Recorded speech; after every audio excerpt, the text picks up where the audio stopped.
Hi, let's call this meeting to order. This is the Finance Committee meeting on April 2nd, after April Fool's Day. And on April Fool's Day, Bob and I spent quite a bit of time with Chris getting answers to questions that we raised at our first committee meeting to look at the town budget. And so the purpose of the meeting tonight is basically to go through those questions that we asked and have some discussion of the kinds of things that we're working on. I think I sent you all a copy of email of the document that has the questions, the answers to the questions. And so, why don't we just start going through those? As I said in the email, these are organized basically by how we ask the questions in the meeting. And it's pretty much on a linear trip through the budget. Not entirely, but pretty much. So we'll start with the first item. The first item comes from the first page of the notes. It's the page looks like this. I think it's page 3. It has to do with the warrant articles. Down near the bottom of section 4 is an item called bond premiums. That's the first thing that we looked at. And this also occurs on the cover recap sheet. Look at the cover recap sheet. It's an interesting thing. Up in the upper portion of the far right side, in the revenue section, there's a minus $41,000. And we generally don't see minus numbers in the revenue section, but there's an explanation for it. And that's the thing that really kind of caught our attention immediately from the budget, and so we asked about that. Turns out that when we issued the bonds for East Meadow, we were given bond premium. And the bond premium is supposed to be amortized over the life of the loan as a means to reduce the taxes that you pay to pay off the bond. So we did not do that for the first 2 years of the loan, but for the third year, we're going to do the first 3 years altogether. So that's where the $41,000, it's 3 years worth of bond premium. And so there's a negative income item because basically it's being used to offset the taxes we'd have to otherwise raise to pay on that thing. And that's the bond for the new school, right? It's the bond for the school. You know, that's costs us in the neighborhood of $800,000 a year. And so this will be a reduction. And every year, probably about a third of that from now on. So premium being like a fee or a charge, or? I think it's something that you get back from the issuer, or not the issuer, but the people who run the So it's a refund. all the paperwork. When you issue a bond, you issue it at an interest rate, Yeah. and then investors or people that are gonna buy it will bid as to what they're willing to pay. So the coupon or the interest rate is a little on the high side of the market, and people will pay a little bit more than 100 cents on the dollar Okay. to get it. All right. But when we go to borrow, we're borrowing whatever the dollar amount was, and this extra money comes in on top of it. There's no authorization to spend it, because we only voted the lower end. Right. So it's then used to reduce Okay. your annual charge. Bond. And the way the sheet was put up, the full amount of the debt service was put in up at the top. So then you had to take out what portion of the premium that you were amortizing. I see. On the recasting of the budget that I handed out, I just had put that in under, I think temporarily, a minus loan. But I think I'll recast that as a minus tax, something like that. So Okay. I'll take care of it. So the finances will balance. But anyway, that's where that came from. That's the first time we've ever seen this. The next item is, again, if you look at the cover sheet, the budget recap sheet, there is a figure with the footnote 9 next to it for the local receipts. We asked the question at the time, we had this initial budget. Budget has since been revised, with some minor changes in different places. This is one place to be revised. This has now been revised so that the local receipts in the budget are exactly the same as last year.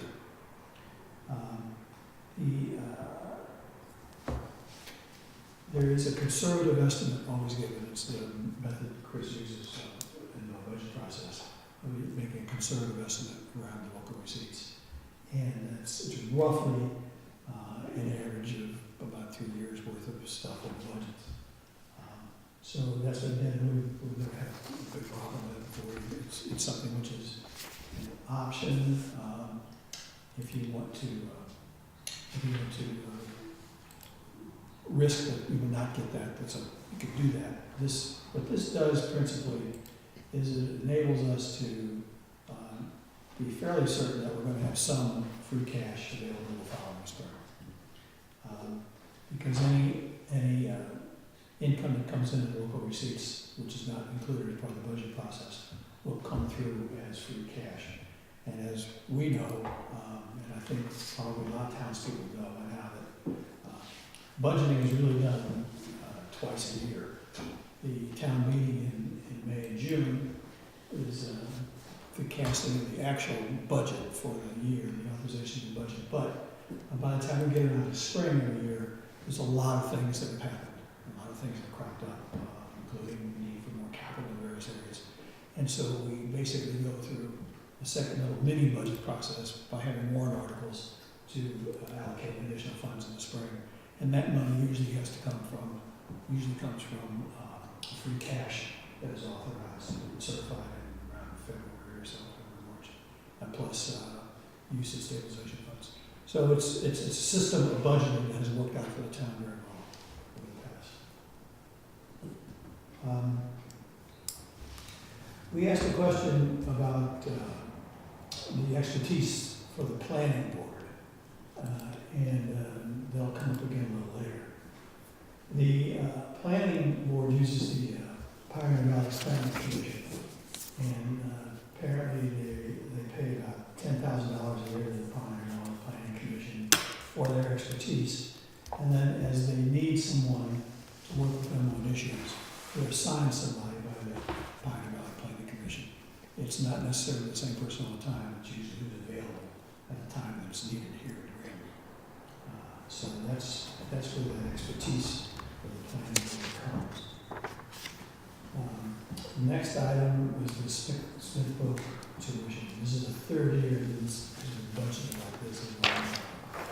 The first year was a couple years ago, and it was the first time that somebody used Smith Book and we needed to pay for it. And it came. They picked up some course that. I picked up a course that was not offered by Pathfinder. That's fine, right? And so at the town meeting in May, again, as part of the second budget season, it came up as a warrant article and was done that way last year. I think there's still a question as to who should be paying for it and who can pay for it. Well, maybe I can answer that, because I had a memo written, signed by the select board, sent to the school committee. Under Massachusetts General Law, Chapter 74, it allows reimbursable for the travel to vocational schools. I'm not going to say it's 100%. The state will put a pot of money in, and then depends on how many people apply for it. Then they figure out what percentage everybody gets. Then you get that percentage. I think last year was like 68% or something like that. But in the past... For the transportation piece? Yes. Okay. What's like, it was a 30, 60,000 or something like that. I forget exactly what they cost for running the students back and forth. And from what I understand, the school has never been applying for it. So every year we have an article, like John said, the last number of years, to pay for transportation to Smithville. And we've been running the article, and the school says, you know, it's mandatory, it's required, we have to pay it. So we all vote yes. But they've never been filing for the reimbursable part. So, I mean, 70% or 68% is better than nothing coming back. So I understand that this year they did file for it. So whether that money, from what, talking to MSBA, that money is supposed to come back to the town. And then the town redisperse it on out. Okay. Does it make So sense? the school The s- applied for the refund, but the money comes back to the town. Right, because see, the school is the only organization, if you want, or department, that has the pertinent information Okay. to make the application. I want to say it was Schedule 7 or something like that. And it was right on Smith's Folks website that all non-participating towns, you want to come to our place, fill out Schedule 7 to get reimbursed. Well, that's how I found out, to be on their website. So I brought it to our school's attention, and they said, oh, okay. And then the select board, we did that last year, but the school didn't put in for it. So we made it official this year, and we sent them a memo. So a written memo has to be answered one way or the other Mhm. versus being told verbally. Right. So Okay. we should be getting some money back now. We're not certain yet whether this check comes back to the school or whether it comes back to the town. The way it was told to me, what happens is when 30 June gets here, the school will know exactly how much they spent on transportation to Smithville for the end of the fiscal year. Then they submit that, and they have 90 days to submit it to MSBA, or I forget exactly what it was. I could look it up if you wanted me to. And like I said, the state puts a pot of money in there, and depending on how many people are requesting the money, they just figure a percent so everybody gets the same share. And last year, the state put enough money in there that every town that had a transportation to a vocational school out of their district got 68% reimbursed. Okay. This money is a net school spending item, is that correct? Was that in the, I think when we were talking with Chris, that it was sort of the consensus that the tuition over there is a net school spending expense.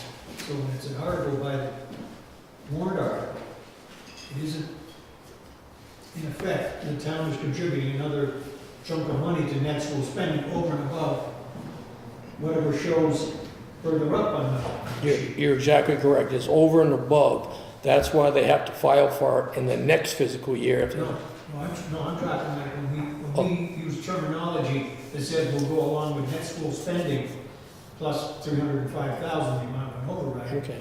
What we're really saying is as long as we carry this article, carry this money to Smith, which is mostly tuition.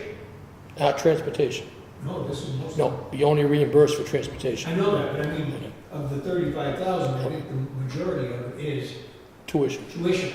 So consequently, what the town is basically doing is net school spending, the figure that comes out, plus 305, plus whatever the tuition is to Smith. So it's more than Right. what we say, we're paying more over above net school spending than we talked about. but it doesn't come in as a town contribution. You know, it isn't listed as a town contribution, even though in reality it is. Yeah.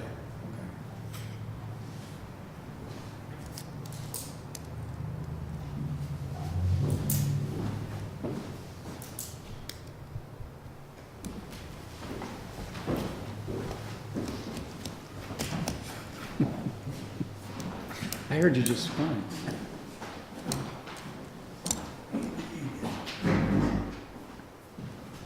All right, so that's another point of discussion.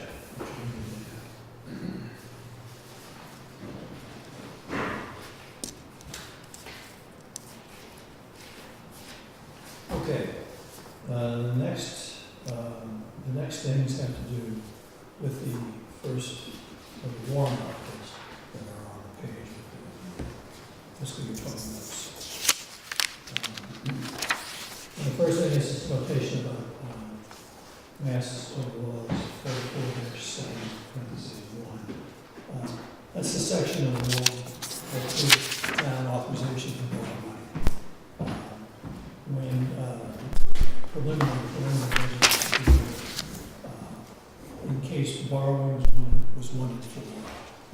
items that are here with the capital and all that stuff. This is just a notation as to where the authorization on the town comes from. As you see, we're going to be doing something different for the finance entities, but that's why that notation is there. And then for the items themselves, first of all, we got the question, we asked the question about the hover truck, because there's a fire truck as part of the road capital items that are here. As part of the budget. So we found out what the situation is. And this is the one that we have been asked to transfer some money to the fire department for. Which we did. Which we did, yes. And here's what the outcome of all this is. They took the truck in and had it examined, and it turned out it was a piston. That was engine 3. Engine 3. And that was the cause of the troubles that they were having. So they fixed the piston.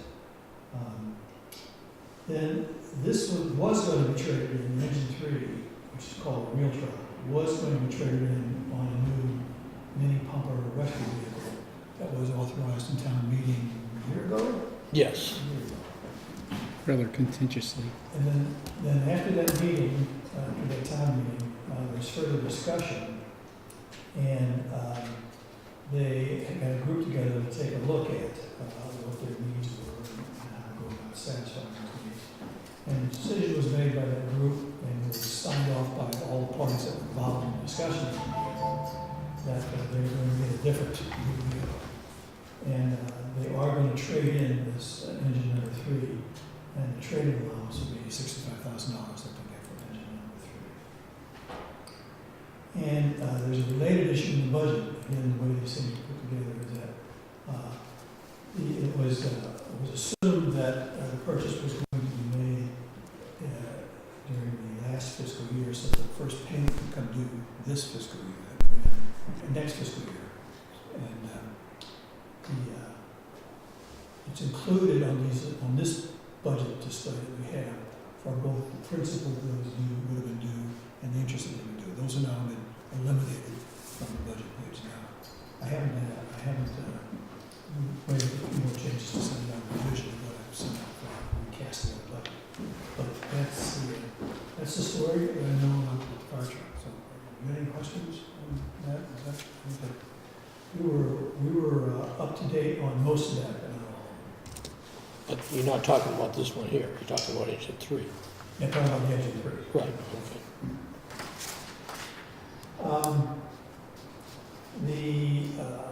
I just received a memo which I sent around to the finance committee about rental equipment. I haven't had a chance to do it. I just came in and said. Now, we had a question about actual spending in fiscal year 19, the one we're in. And that's because there's a difference between the amount which was carried in the budget last year and the amount that's here on the page for last year's budget. And it turns out that what happened was that in August, after the town meeting, there was a supplemental budget which was passed and signed by the legislature. And the supplemental budget had an increase in debt school spending.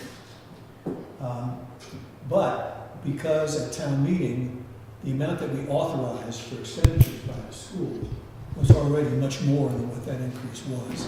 It wasn't a need for us to do it. We were well in compliance with the law. The fact that we had, when we were talking about it, we had money characterized as what we thought at the time was net school spending. Plus we had the extra money that we spent, which came from override plus some other money at town meeting. It was well beyond what the minimum required was for the school. So we didn't need to do anything, so nothing was done. But that's what explains what the difference is between figures that we can see. Okay, the next item, which again comes from the warrant articles, the first warrant articles, is the police cruiser. They had discussions about a hybrid cruiser and a gasoline cruiser. And there's a state law requiring you to consider hybrid vehicles when you buy vehicles for town. But there was a specific exemption for police cars, and the reason was there weren't any. There just weren't any available that met anybody's specifications. So they were exempted from the law. We were given an exemption for at least one more year from going with that, and so they decided to go ahead with the gas vehicle, an SUV. It turns out that there are a couple of models that are made. Apparently Ford is making a couple of hybrid models, but neither one of them meets the kind of specifications that we need. Also, something interesting is that in one of them, they've introduced an entirely new charging system for the batteries, so it could be part of the next wave of what's going to happen. Which is different from what we have, or? On the Ford utility vehicle, they have an inboard charging system. They do not use an outside charger. So when the vehicle is running or you apply the brakes, there's a way to help charge the on batteries. But that's good for about 2.5 to 4 hours, depending on how much electric draw you're using, which will be good for a police vehicle when it's sitting and not driving. Mm-hmm. And then when you start driving again, it recharges itself. Where the other ones are plug-in models that you charge the vehicle, and those do not have a gas engine. The utility has a gas drive engine. The plug-ins has a gas generator on it. So it's a complete electric drive. Yeah, it's a complete electric drive. So if you're using a plug-in vehicle, it's an electronic drive, but if your batteries get too low, the generator kicks on in the vehicle, allows you to continue, and then when you get to somewhere you can get gas or get a charge, you go ahead and do it. With the newer vehicles, like John says, they're coming out with a different hybrid now, and they're hoping to make the vehicles self-contained, particularly in the police, because they do a lot of sitting and not just like a truck driving down the road consistently. So they're trying that out in the utility, but the police interceptor is a plug-in. So, and the reason we were given the exemption, there's only 2 U.S. manufacturers that make those hybrid vehicles. And so they said, Mass DOER says that because you're a green community, you're required to buy the vehicle and they're commercially available. But because there's only 2 U.S. manufacturers available, we're not going to enforce it this year. Because a lack of competition for U.S. vehicles. Right, could make it more expensive. Yeah, they are more. Like the utility is $51,000. This vehicle, its counterpart is, it's like $6,000 to $7,000 less expensive than the utility.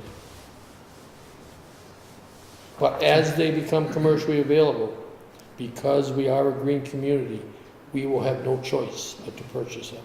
Mm-hmm. It's, the technology has got to be used by more than police cars. It's not, the market for police vehicles can't be that big compared to the market for Los Angeles, Charlotte, North Carolina, New York cities are all using hybrid plug-in vehicles.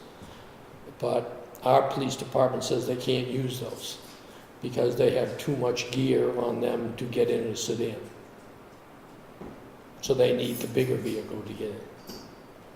Well, they're gonna have to figure something out, because it's coming. Well, the way it was explained to me was when you get into a city like Los Angeles, Charlotte, North Carolina, Memphis, Tennessee, New York City, on a sedan, they don't carry prisoners around. They call for, what do you call that truck? Paddy wagon? Yeah, the paddy wagon. And they will come and pick up the prisoners. So the sedan is not useful for carrying prisoners, Mm-hmm. is what our police department is claiming. And since we don't have a paddy wagon and we have to carry our own prisoners, they need the larger vehicle. I'm just telling you what was told me, okay? To get a little trailer, or? I said put them in the trunk. But I mean, that's what I was told Okay. from our police department. We're doing the last comment. Another reason not to get arrested, I Probably guess. a warrant article, years from now, to buy a paddy wagon. Okay, the next is the solid waste enterprise fund, we're to pay for the trash pickup next year, we're using money from the tax levy and also from savings in the enterprise fund. And just maybe remind us that the taxes are supposed to generate coverage of an average of about 3 years of costs. And in the first year, it was supposed to bring in more than you actually spend, and the third year less. So there's a fund which is built up, which has the savings that you might get from that system. Plus, it turns out that there's a small amount of money that goes into it from the town's own trash pickup, from the town's own trash.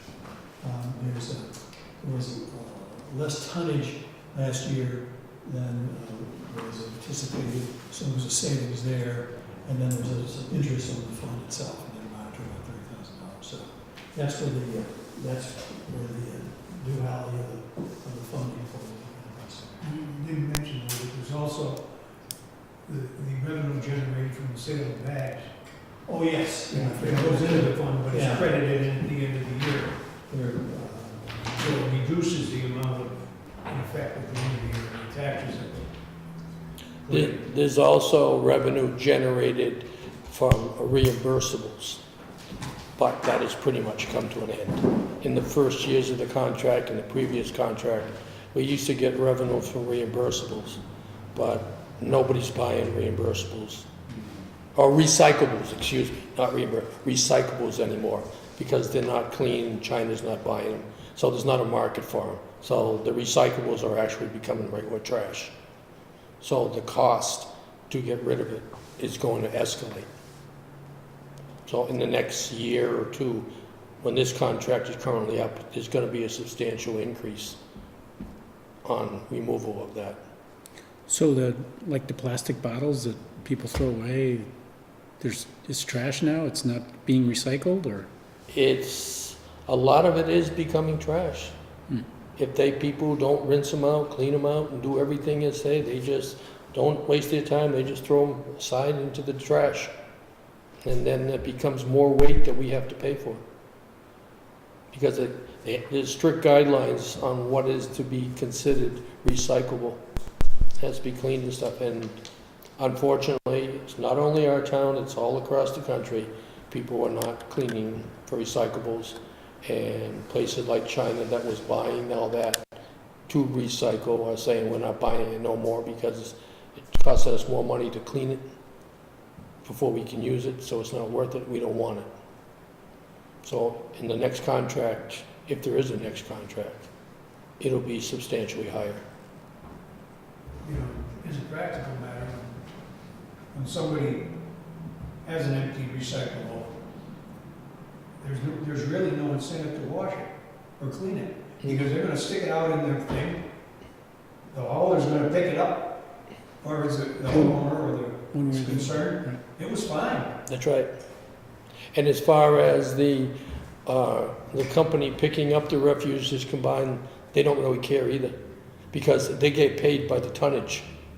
So whether it goes to the MRF for recyclables or goes to Holyoke for trash, they're getting paid by weight. There's got to be some way to incentivize the homeowner to clean it, or?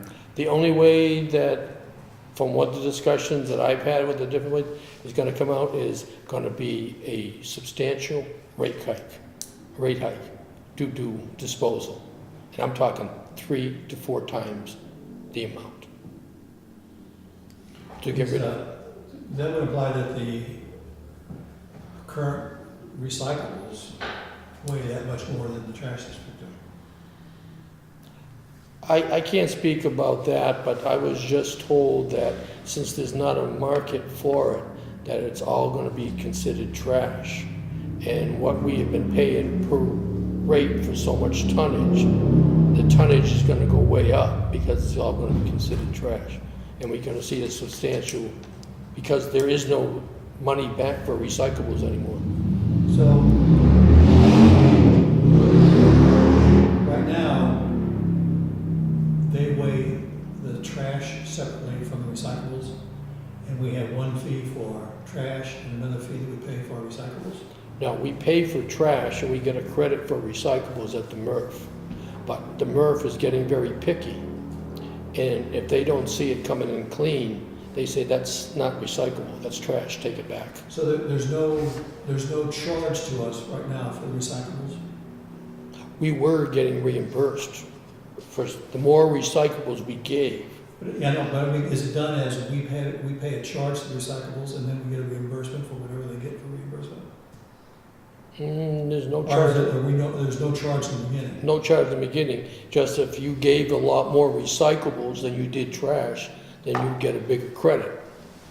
But since the recyclables are not meeting the criteria, the MRF, which is the recyclable center in Springfield, is saying that's not recyclable, that's trash, so we don't want it. So your trash bill goes higher. Because you're not getting the They credits. give it back to the hauler, who in turn It hurts. charges it back to us, so our tonnage just. Exactly. It kind of hurts twice, because instead of getting a credit, you have to pay for it. That's correct. That's why when they're talking, it could go up 3 to 4 times in the amount, because there's no more credits, there's just payments. The Pacific Ocean is getting filled up too. Yeah, I was just thinking, you know, in terms of working out the figures,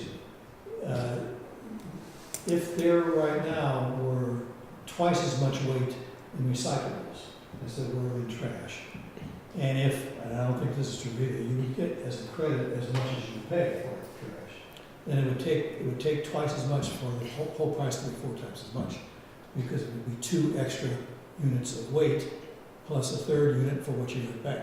So I think the credit we got for recyclable was a lot less than the charge for trash Credit for recyclables is what it's worth in the open market. on the open market, so that would be a lot less Right. than the So, actual trash. What that means then, you would need probably close to 3 times as much. That's why recyclables. that's why I said it's gonna be 3 to 4 times as much on the next contract. Yeah.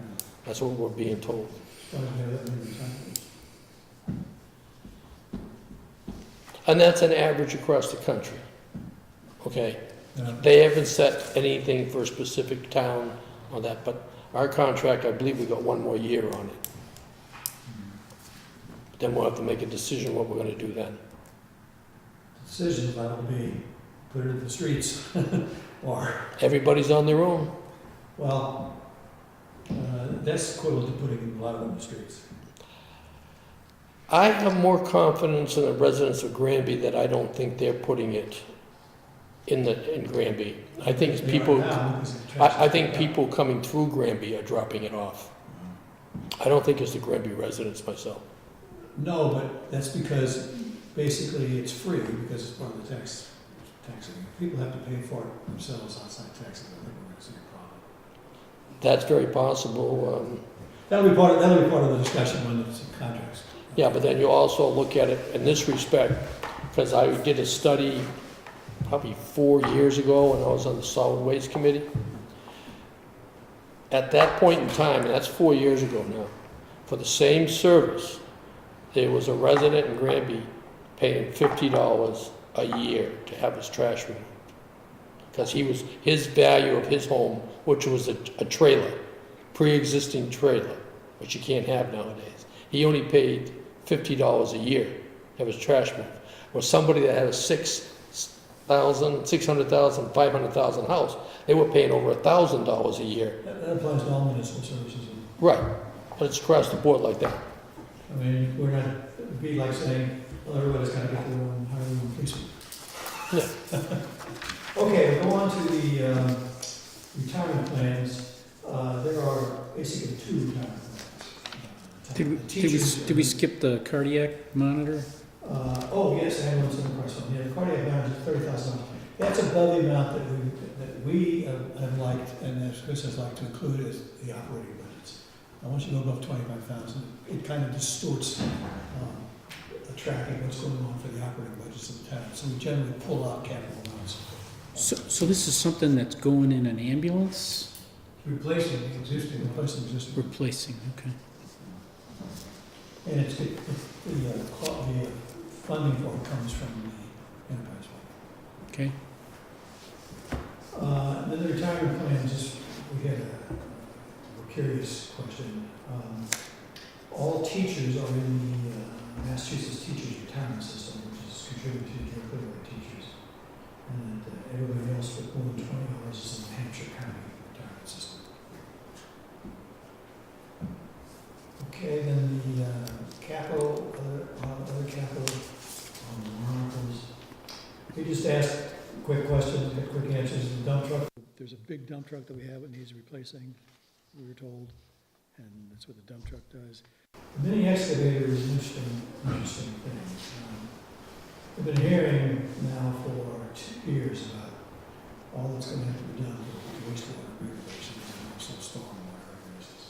The wastewater regulations have changed, and we're going to have to do more work in order to clean out the systems and replace culverts. And turns out that some, I think it was said some local town, this is what Chris said, that was invented in some towns. yeah. They invented a kind of clamshell excavator, which makes this whole process at the beginning much more efficient. But also, for what you have to do with the stuff after you get it out, it saves the wear and tear on what are called vacuum trucks that we have to use now to carry away the stuff that they dig out. They've estimated to save about $72,000 a year, or what we would otherwise pay. But all this is extra cost because it's new stuff. But it would save about $72,000 a year over what we would otherwise be paying for the labor and the wear and tear to do this because of the time it takes and the cost of materials. And also the EPA has changed their rules on cleaning up catch basins. Instead of mandatory doing it every 2 years, whenever it's half full, you have to clean it. Yeah. And then they measure, And then and if it turns out yours is more than halfway there and it's less than a year, Then they DEP, go the then rest of the way, so they make it, do it twice a year. exactly. So, and Dave has already said we have he's planning on doing 700 catch basins next year. Because some have to be done 2 and 3 times, because our water table is so high in Granby. Once it reaches a half amount, you don't want a Mass DEP fine, so you go out and you drain the catch basin. How many catch basins do we have in town? I don't know exactly, but he was figuring on 700 that would have to be done. Yeah, we can't possibly have 700. No, but that's because some have 2 and 3 times that have to be done based upon, he's got a GIS system, which every catch basin has a number and a location, and every time they clean it, they put it into their iPad, and it goes right into the program. So he has, if you want to see on-demand information, you can see it. How many times it's being cleaned, and when it was the last time it was cleaned, and so on. It's tough to get a small town in Massachusetts. The one-ton dump truck replaces a 1993 dump truck. It's called a patch truck. The pumper truck that they have is supposed to replace engine number 1, which is 20 to 25 years old. Pickup truck is for building maintenance. And the other items have to do with the treasurer's department. 152 Road, there's a house there. I've driven by there and looked at it. It shows up much better when you drive by than when you see the pictures on the internet. Chris says there's a swimming pool inside. It's filled with water, and it's a big liability. So that really has to come down. The bonding costs for water line are estimate. Maybe more than less, we hope to be less, but it's an estimate. The tax title foreclosure costs. What goes on here is that this is intended to use for attorney's fees for foreclosure. Basically, we create a fund, which is used to pay for attorneys, and every 2 or 3 years, we replenish the fund. And so that's what this is to go into the fund to handle attorney's fees for foreclosure. And finally, we have the highway stormwater system. We're told the town is getting more sinkholes in our stormwater system, and these culverts need to be replaced. And once again, what this is going to do is to start to create a fund, which will need about $500,000 to be funded over 3 years or so, and then to embark upon this process taking care of the stormwater system. And the idea will be that in future years, we'll replenish the fund every so often as needed to get it up to where we can just draw it down. It's easier than trying to, one, budget for an unknown amount every year, or second, go back to a special town meeting to get more funding, because you don't have, basically, this will be an authorization to draw on the fund, is what it essentially will be. All right, then we are into the budgets of the town. You can see these on the budget sheets, which are the things that look like. They fall out. That's part number 1.2, which is the reimbursement.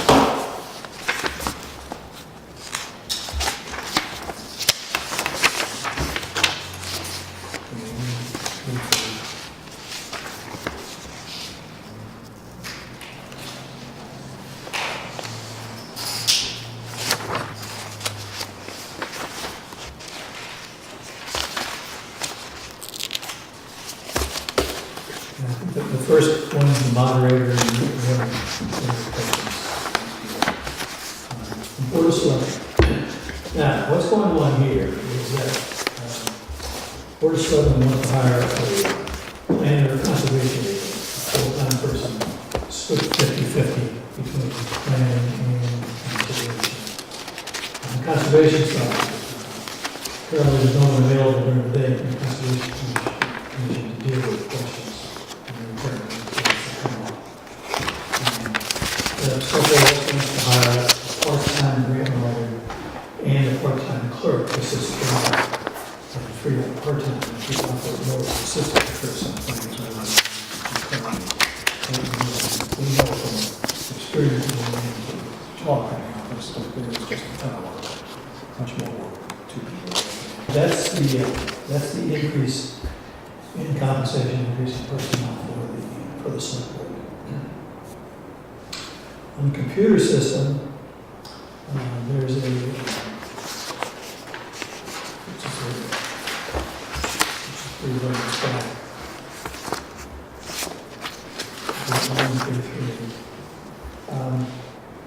There's a big charge for software. And another item that came up in the council material has to do with this being done by Cody. And their hourly costs they have equipment costs for various things they're doing for us, but their hourly cost for labor is $250 an hour.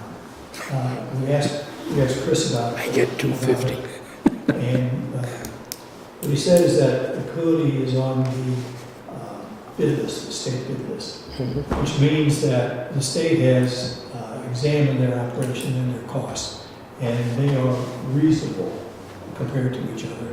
And so you're allowed to choose anybody on that's already been vetted to be on the bid list, rather than have to go out to bid every time we're going to spend more than $25,000. So that's good. So including, I think this is the third or fourth year or something like that, that Cody has been hired. They changed over from a previous system that we previously consultants that we used. So they're hardware or software? They do both. They do both. They do both. Well, what they're going to do is, first of all, move all the town's email to become cloud-based. Where's Rob? Yeah, I was hoping to hear that. He's been asking about this. He'd be so happy now. Yes. And also, we have virtual machines in town, and there's going to be an upgrade to the software for the virtual server hosts. And we have the backup included in the material that's after the budget in the package there. One of the benefits of virtual machines is going to give us, like when we did the lights and the plugs that you can see under here, they collect data and they go into the virtual machine. And Chris Martin at any point in time can see what is doing what to what. In other words, like these BERT devices under here, they're programmable, so electricity that normally comes through 24/7, you can cut that off. because everything nowadays has electricity going through it 24/7. And that is the biggest cost and loss of energy. It's because I'll say it, because when we were kids, when we put the TV on, we had to wait for the It's tube. still on TV. Yeah, we had to wait for the tubes to warm up.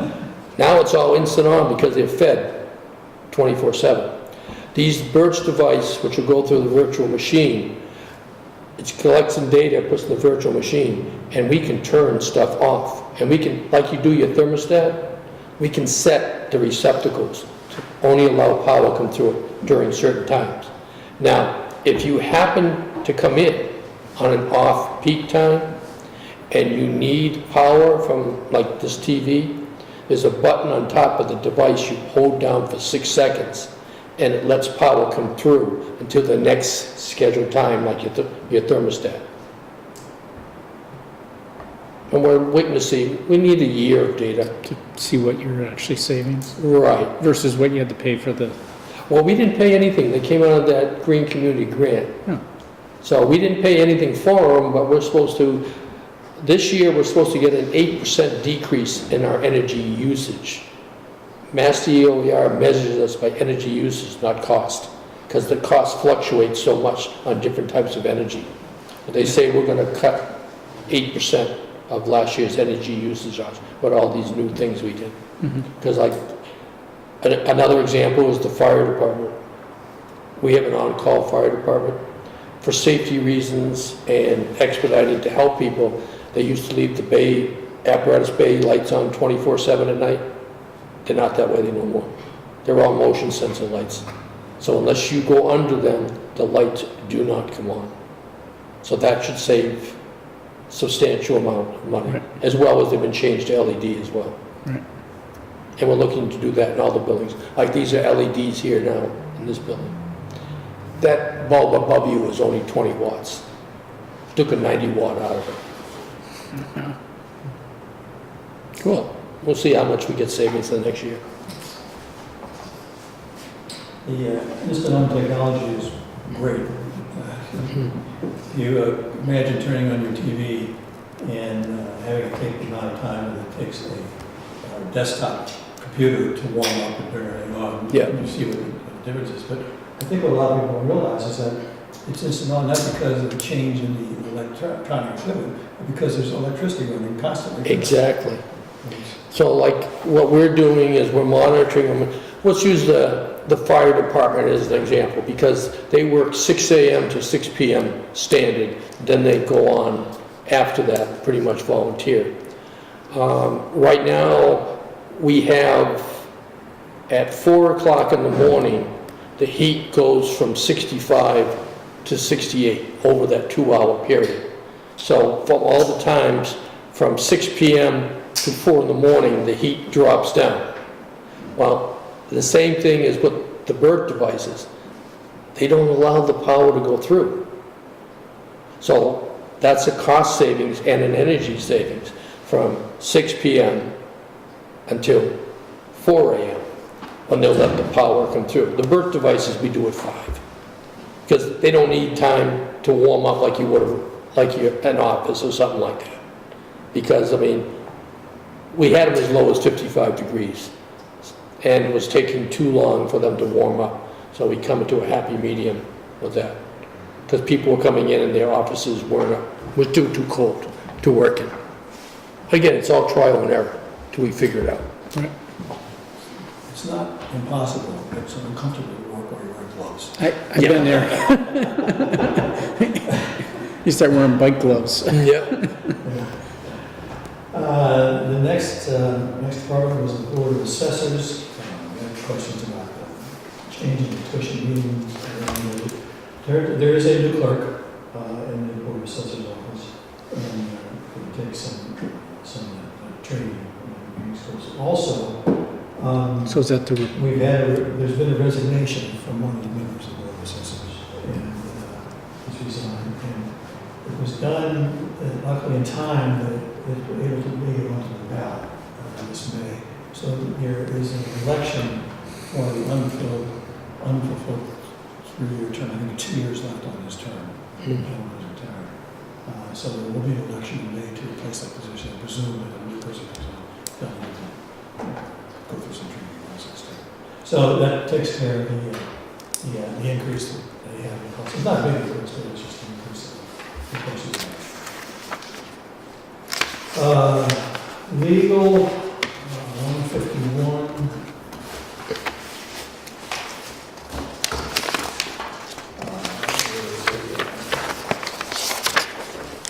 Fairly good size increase in legal budget. And the reason is there is the potential of a number of lawsuits. One being the gun club, one of the possibilities that we have. And apparently also a few individual workers who've had some cases which are under discussion. But could eventually wind up as legal questions to be solved. So that should be theoretically one shot. Public buildings on 192 is, we had a long conversation about this. And, as you know, we tried out a system for this current fiscal year. Taking the maintenance people from both the town and the school, basically putting them together as a group and making them available to the town or the school on an as-needed basis. We're splitting the costs with the school. After 1 year into this, the town has decided that we prefer to go back to the old method that it had, and so that's what's happening. So both the town and the school systems will now be carrying their own maintenance costs and not splitting the personnel. But for fiscal year 19 for the town, what it means is that the town is budgeting for half of 3 full-time individuals in the shared maintenance agreement. So that's what our budget is. And plus it's budgeting a 27-hour custodian. Problems that have arisen include that we sometimes, this is for the public buildings budget, so is that we've been paying some higher cost individuals to do basically lower cost work, like landscaping and mowing. And there's been questions about whether the parks are getting adequate maintenance, playgrounds that are used for the facilities that are used, the play facilities that are used. So for fiscal year 20, what Chris Select Board will do is go back to the system where the town is going to take care of all its own needs and going to hire some additional personnel to account for what we're seeing as growth in maintenance and custodial work. So we want to go back to having one supervisor/maintenance person plus one full-time custodian. And that means taking the custodian from the 27-hour position to creating a 40-hour position for our custodian. We want to hire one groundskeeper, and from there, that basically is the addition of half of a person, because the 40-hour full-time custodian, full-time supervisor maintenance, and the 40 hours for a groundskeeper is 20 hours more than we were hiring before with the half of 3 40-hour individuals. So the credit from our half contribution, where does that show up here? Or is it in the same line? Where were we carrying it in 19? I suspect we were just carrying it as part of salaries and wages, and there's something, I don't know. So what is, Say your question again. so we were paying for 1.5 people before, there were 3 people? We're playing for half of 3 people. Half of 3 people. So I just wondered if the category was still the same as us hiring the new person. So in theory, we're getting a credit for the 1.5, and then we're paying for 1+, right? Wouldn't that I be in think the the first? answer is it's split up, because on the in-kind sheet, contributions to net school spending by the town, some of that money showed up. So the school paid for it through a charge in the income. So who, Individuals were probably carried in their own budgets, okay, but then the money was actually split up with this transfer of the in-kind expenses. so the town paid for the 3 people all the time, and then there was this exchange at The the, school paid for their person, yep, which is 1/3 of our cost. okay. And we, charged back to the school the half of the ones that we paid for. okay. Right. And now we're not gonna be charging that back So we anymore. aren't gonna be charging it back anymore. Okay. Exactly. Right. So We they're on their can, we own. can ask them the exact figures and see what we're going to do.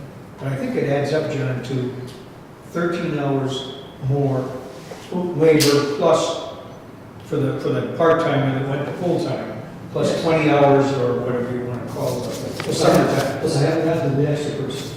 the other person. I haven't gotten to the extra person. Yeah, Yeah, so, See, from here. those, from the so the first two things- 000 is maybe the, right, and then for 20, you 0. gotcha. From the first two things that I mentioned, the full-time supervisor maintenance individual, and then a full-time custodian, 40 hours. In addition to that, and then plus the groundskeeper. That's moving from 60 hours of full-time people to 80 hours of full-time people, plus adding 13 hours onto the custodian's time. So that's an additional 33 hours. All right, but we're not finished yet. Besides that, they want to add someone who is basically going to be doing mowing and some other work. And that will be a equivalent of a half-time person, although it will work as a person hired full-time for about 6 months a year in the summertime. So the additional time being added into the budget for the public buildings is the 20 plus the 13 plus 20 hours. But I don't get that from what you've got.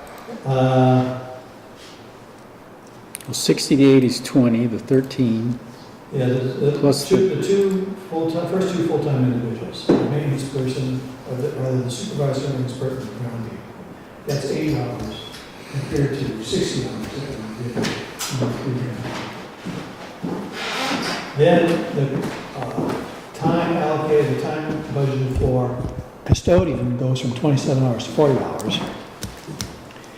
And then there's this additional person, which is basically going to be a half-time person, full-time for 6 months. No, what you write down, you say. That's not what I have? Town budget for next year, you get 1 supervisor, 1 full-time, and 1 groundskeeper, all at 40 hours. So you've got 80 hours, or 120 hours. but the And last now one's And half. previously, you had 40, 40, and 27. No, 20, 20, 20, and 27. So we were paying for it. Yeah, but we charged half of it back over there. I mean, we were basically, we had 3 people at halftime, and school had 3 people at halftime, which is the equivalent of, for each of us, 3 full-timers. Oh, I was working on what the town was actually paying and allocated. It may have been allocated differently in the budgets and money transferred, but basically we were paying for 60 hours plus 27. There were allocations back and forth to make that happen, but Yeah, but if you take, if we were sharing equally, which is what they said we were doing, if you've got 3 people, 120 hours. that's 120 hours on each side. And if I pay 60 out of my pocket here and charge them with 60, it's still 120 hours for me. That might be a question of where it's carried in the budgets, not what we're paying for. Because even if we carried all of the individuals in the town side budget, We'd have charged up, 60 hours to the schools, no, if we carried everybody, well, when you say everybody. the 3 people. Well, they got people over there. Yeah, but there were just 3 people that were the issue on the shared maintenance, I think, I thought. It was just 3, it was John Sullivan, Dave Turcott, and Patrick, Yeah, the 3 that you're talking about that were shared. yeah, that's the 3 that were shared, and then we had the 27-hour custodian. The custodians were all at the school. Okay, but if we had 60 and we were only paying for half of them, and we only paid for 30.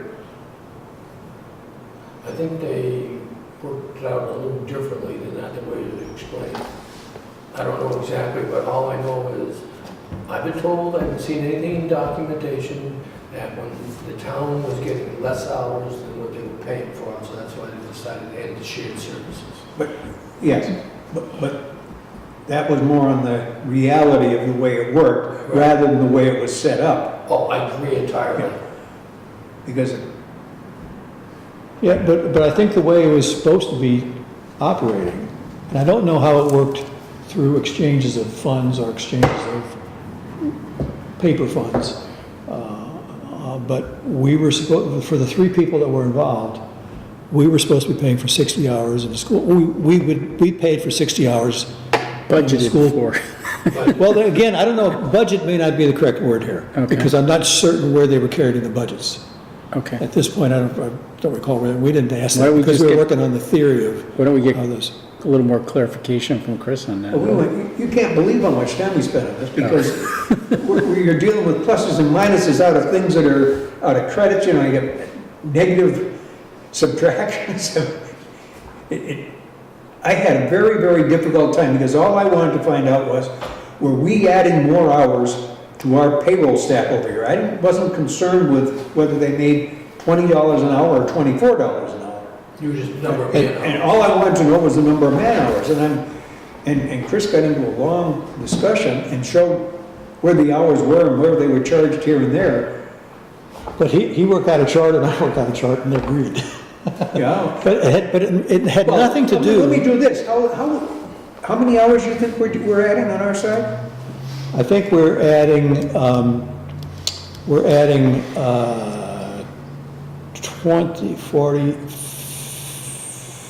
53 hours. We're adding 53 hours, for what? If we were adding 53 hours, that's an awful lot of addition for the same amount of work that's gonna be done. I'm sorry, not 53. I'm sorry, it's not, it's, no, it is, it's 2453.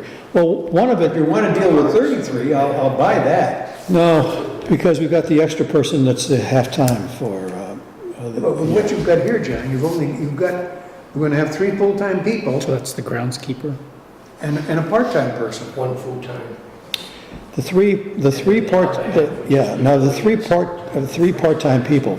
Take 2 of the part-time people, gives us the 80 hours compared to the 60 hours that we were budgeting.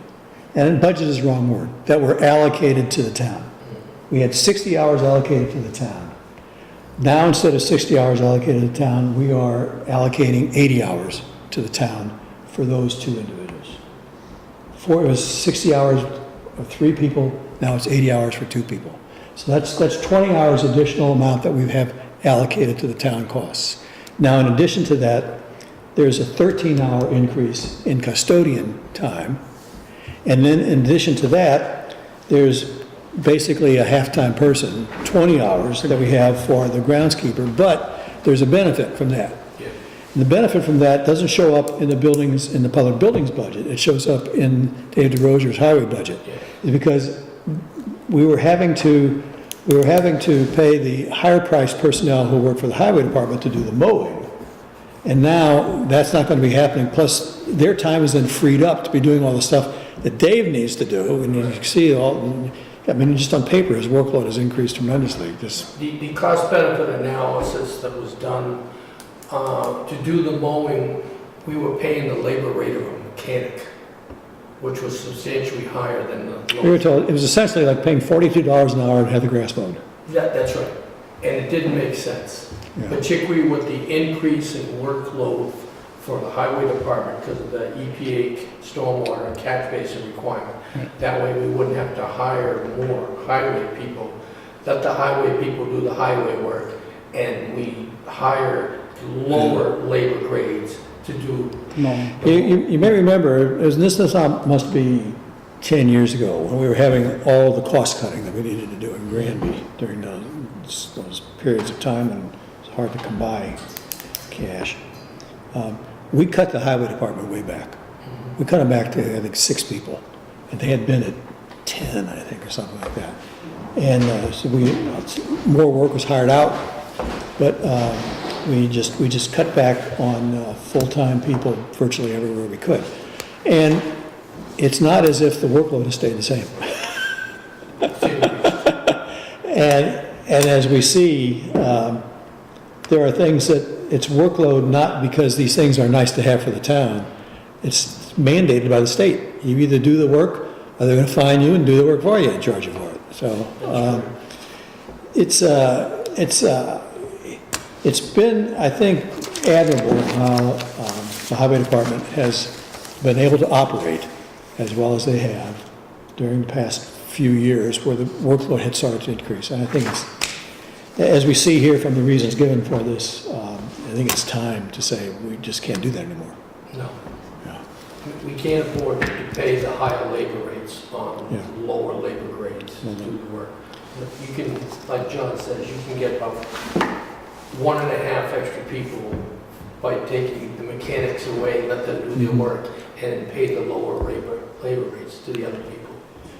And so on the workload, we had a workload of here, and the workload is up here. Yeah. But this workload up here isn't stuff that you consider to be extra. That's right. It goes over here in the required stuff. So it's the things like mowing you might consider to be extra. So you're going to mow, you're not going to mow. Well, that's what it's going to come down about the annual town meeting.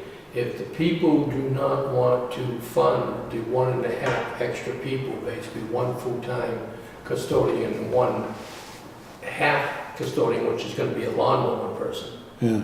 then they're going to be told, don't complain if Dufresne's Park and none of the parks are mowed. Because if you don't want to fund it, we can't afford to pull a mechanic at a higher labor grade from the highway department to go mow a field when we can get possibility of getting fined for not doing the required work. Yeah, but the problem is that there's so much required work that Yes. if, for example, all the fields get mowed, then there's something major which is not happening over in the highway department. Yeah, you are correct. And so, you take your choice. Do you want to try plowing with a truck that doesn't work, or you want to try playing ball in a field that isn't mowed? And neither one is a nice possibility, neither one. And just as a quick example, last year was an unusual year. We'll call it unusual because there was a lot of rain. But you talk to the climate people, they say it's going to happen more often. You had to mow the lawns. It's more than once a week. More than once a week. Yeah. And even the length that they were mowed at last year, the people on the sports side were complaining it was too high. So now you're getting more and more mechanics coming out to mow more and more, and less and less work getting done on the highway side. So what are we gonna get for our 33 hours? Because that's the additional number of hours that's gonna be spent on taking care of town buildings. Because the 20-hour part-time mower frees up, takes the work that is done now by the highway department. So there's a highway department subsidy going in of 20 hours and you're offsetting. Well, the highway department work has increased. Pardon? The highway work requirements and work has increased. But we're I'm trying. not questioning whether the highway needs the money, Okay. all right? But we had before, we were paying for 87 hours net, we were paying for 87 hours of work to take care of the public buildings that are over here, separate from the school. Right. Now, pardon? Yeah, right. Now we're gonna be paying 120 hours. So there's 33 hours of additional labor going to be put in on public buildings. Do we need that much? It's public, it's also, remember we talked about landscaping, basically, which is not the mowing. but the groundskeeping.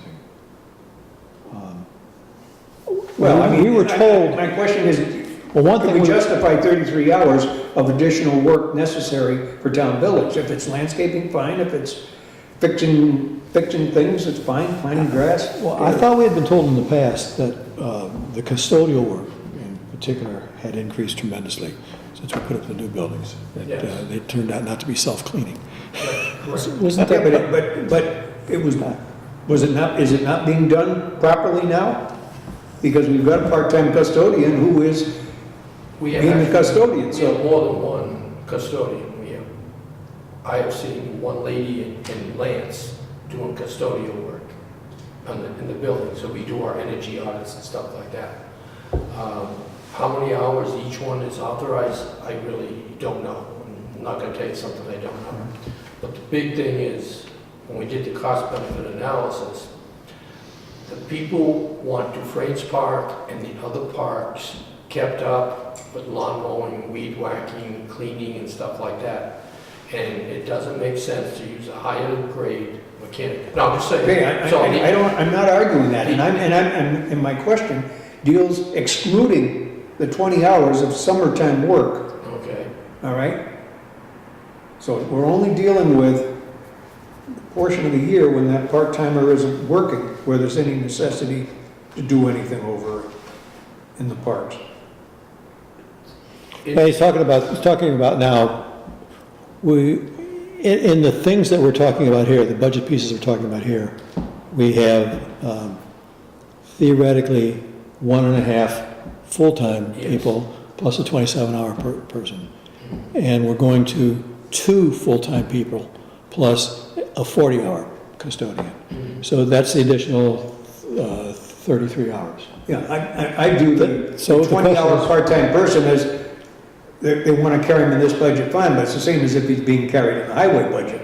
Doesn't really matter where the person is, It's total because the hours. work is a specific type of work.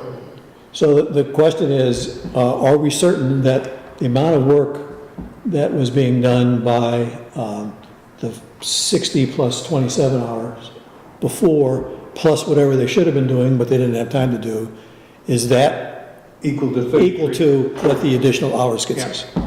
from what I've been told, we need those additional man hours to complete the work that the people would like in the Parks Department mainly. Because we don't have anybody assigned to Parks Department. There is no Parks Department. Either winter or summer, there is no Parks Department currently. So when the people were complaining about the dog park, or they're complaining about the playgrounds and they're all overgrown with weeds and stuff, they were taking the regular mechanics out of the highway department and doing it. So. Now, we were only told about the mowing, Right, that was, the mowing is the Done, half the yeah. person. with other people, we don't know. I mean, we didn't have a conversation about that, about whether there are other things in So park somebody's maintenance. got to be the pooper scooper? Yeah. Well, it could be shoveling snow too, clean out in front of the building, just like this one here. It could be you, that's why they put him down as a custodian, get some more help to do that. I mean, we've had people slip and fall outside here because I don't want to say anything on how it was done and not done on the camera, but I mean, if somebody falls, then it's our liability as a town. That's more important than emptying the waste baskets. Exactly, we gotta put the sand out, the salt out, and all that stuff, and all of that wasn't being done because there wasn't enough manholes.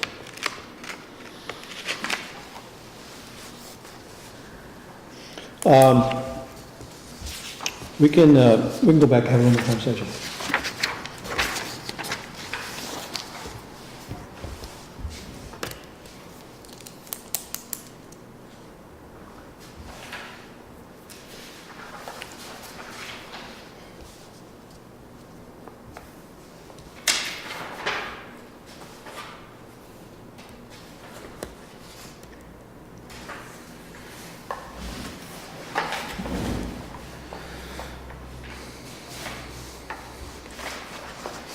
Okay, we had the general question about what's going on with West Street School. And It's interesting, and it's complicated. You know that a committee was put together to take a look at the school and decide what possible uses could be made of it or what should be done with it. And they came to the conclusion it should be torn down. Cost was going to be maybe $700,000, $500,000 to $700,000. More than that, $900,000. Well, maybe there's, Because they had hazardous waste. well, yeah, no, this is, let me get to that part of the story later. Okay. And so, it thought it may cost in the $700,000 range or so, $500,000 to $700,000 range. Well, after that study was done, but before any work got authorized, the legislature passed a supplemental budget. Yes. And in this supplemental budget, they passed the supplemental budget and the governor signed the supplemental budget. And as part of the supplemental budget, Granby was supposed to be given $4 million for constructing a town hall. Now, so what's wrong with that? Well, it's like a lot of the things that's known to happen with the legislature passing and governor signing, nobody funded it. So it was That's not really. well, essentially, from what we were told, it wasn't funded. It hasn't been funded yet. Well, that's The right. governor told me that they're gonna make a decision in the end of April, beginning of May, on all those items in that supplemental budget, which ones are going to be funded. Right, but the difficulty is that because that exists there as a possibility of us getting $4 million, that we know we can't build a town hall for $4 million. Well, according to that report we get, Well, what we can do, though, is renovate a building. well, I would tend to disagree, but that's okay. All right, well, that's our understanding of where this project is that they're now waiting to see if in fact this $4 million gets funded. Because if it gets funded, then you're back into, maybe it's a new discussion about whether or not you can build adequately for $4 million, or whether or not you should renovate a building which already exists. Now, however, there are two complications to either one of those options. When they did work on West Street School examining stuff, they found some asbestos. And if they find more of it, which is not unlikely, but it's not known, then it could be $1 million to tear down West Street School. On the other hand, if you want to renovate it, the DEP has already said, hang on. We want to have some discussion about the septic system and the well system at that building, if you're thinking about using All the it. PCBs and all those. Yeah, so there's a lot of other things on the other side too. So we're basically in a wait and see attitude for a little while. Well, We'll decide whether we get funding. Can we get the money, and then what's the best way to spend it? I guess that's, Well, it depends on who you talk to. I mean, from my opinion, from one thing I've seen, and I know and I've read, I'd say we take it completely down and we build up a net zero building, because we can get approximately anywhere from $700,000 to $1 million in incentives from the energy side for a net zero building. so net zero means Net zero no means energy that expended? the land in the building produces the energy it needs. So you wouldn't have the utility bills. And that's high on the governor's list to do. And there's a lot of money to go to the community compact out there to do that. National Grid, because we don't have gas, natural gas up there. National Grid would be the main point of contact, and I've talked to the VP, Bill Ikerson, about that, and he says, when you get the money, let me know. Because they have to be there the first day of planning for net zero. At the governor's office, we'll have a representative there the first day, because there's certain criteria they'll lay down to meet. You have to meet this criteria. For this. And then they're put in anywhere from $700,000 to $1 million towards it. And then at the end of it, you don't have any utility bills to pay. Plus the 4 million? Plus what? Plus the 4 million? Yeah. That's a different lot. These are just incentives. No. These are incentives that are put out to do these kind of buildings. because it's all for the administrative purposes of lowering the fossil fuel emissions and all that. So at any rate, that's why West Street School hasn't been torn down. Because there are all these other kinds of possibilities, including tearing it down, but tearing it down under the auspices of some other organizations providing some financial aid. So it's gonna sit there till the first thing I guess will have to happen is the governor has to make his decision about what to do about all these unfunded. Late April, early May, they'll make the decision, and basically, the project dies as of 30 June if he doesn't sign the bill, Yeah. because it'll be in a new fiscal year. So that's what we're waiting on right now. I've got two questions.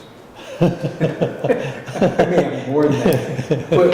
Did the bill that authorized the $4 million, did it say it had to be a new building or a rehab? We weren't told that. I mean, I No, I don't know. know more about that, yeah. I mean, It's kind of in the gray area. it's in the gray area. It's in the gray area the way it's worded. The other one was, how did it ever get into the bill? Senator Eric Lesser put it in the bill. Somebody must have asked him. Yeah, Was it specifically The town for Oh, the town Granby? did ask him. yes, we asked Senator Eric Lesser to put it in his supplemental bill, and he did. So it's in there for Granby? For Granby specifically, for By the name. town of Granby. Okay. Yep, we asked him, and he did put it in there. Now, the question is, there is more money requested in that legislation than is actually there. Something's getting cut out. So, not everybody's gonna get the piece of the pie. Right. But, like I say, I was with the lieutenant governor a couple of weeks ago, and I had the governor's aide did contact me a week ago. And I did supply some information, basically a brief, that Granby currently does not have a town hall. The one we had was condemned and demolished. And Granby currently is using 3 buildings to house its town offices, and one of them is to be included, is a rental building. And when that one came out, the head started nodding in this thing because we don't have one. It's not like we need one refurbished, we do not have one. So, That ought to be against the law in picturesque Massachusetts. A town without a picturesque town hall. there is no town hall in Granby, it is gone. You don't have anything in here under public buildings. Yeah, 192. Page 3. Yeah, I went by it. 192, right? Yeah, page 3. Oh, all right. We went by it. No, we talked about the stuff there. That's what we're talking about now. This is one of the hours where they. This is the hours. Okay, I mean, no, I didn't mean public buildings. The utilities, because part of that question was why are we why was the electric bill higher when you've been telling us how much less electricity we're gonna Well, use? West Street School, nothing has been done to it. No, but Chris has had to put the electricity on. Yes. And keep some fuel in there for heating. But okay. We'll come to that. I didn't put that in. But you didn't have it in there. Yeah, Okay, yeah, so we got, wanna I have get to notes it. on it. We'll get to that when we get through there. Any more questions on West Street School? Why don't we move on then? The next one, Department 210, is the Police Department.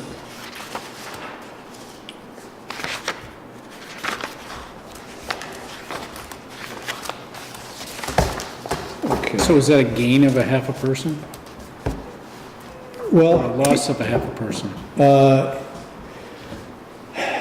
3 part-times They to had 1 3 full-time. Yeah, they had 3 part-time positions budgeted.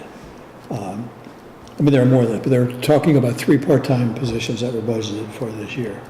And in those 3 positions, 1 person retired already. Another person went to take a full-time job with dispatch. That's correct. And it was not an additional personnel, it was a position that opened up there, so that officer went over to dispatch. And the third part-time officer is the one they're contemplating making a full-time officer. So they'll eliminate those 3 positions. Eliminate 3 part-time and create 1 full-time. Yeah. So is that additional half-person? Yeah, probably technically, yeah. The question I asked when I was brought before to the chief, is this going to increase your budget? And he Doesn't. said no. Yeah, it doesn't increase the budget. Their budget, Because I asked him for man hours, is it going to increase? And he said no. their But it may increase a little bit, depending if they want health insurance and they're retired, because they get it when part-timers don't. Right. That may be more than a little bit. Yeah.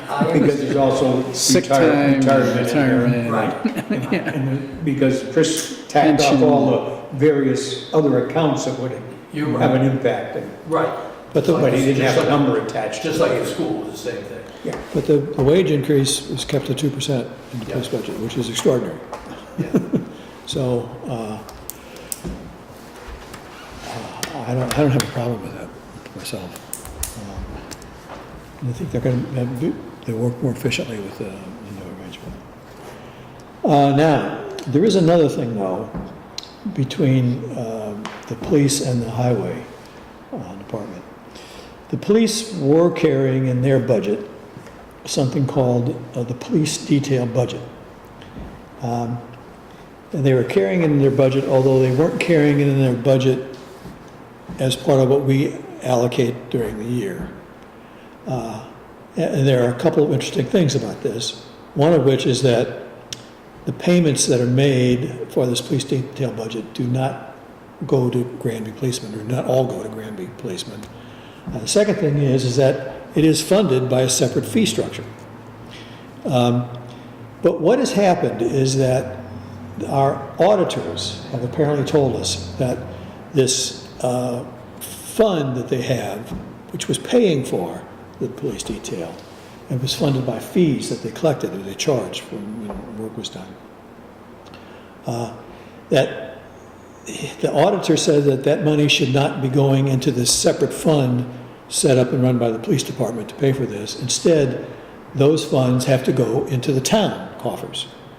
And then the town can allocate them however they want, but they have to go into the town coffers. So there no longer is a fund which is operated by the police department to fund this budget. So they didn't want to have it in their budget anymore, since it's really not mostly their work. It's really for the benefit of Dave DeRozier being able to do stuff that he does. So it's going to have to get funded by the town as part of the regular budget process. And the money has come, the money came in this year. It was part of why, it was part of what the increase in free cash was this year, is that money for the last fiscal year came into the town as free cash for this year. And so in the budget, there is going to be now, it's about $18,000 item in Dave DeRozier's budget entitled Police Detail Budget. But it's really, it's a wash, but it's through 2 different budget books, 2 different incomes.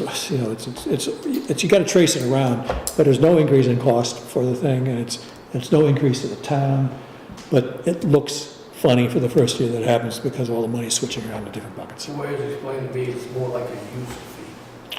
Yeah, right. Because The admin fee. Right. Yeah. Yeah. Because the highway department is part of the town, so they have to, when they need a police detail, they gotta request it. It's not like Palmer Paving is going to give the money for the police detail.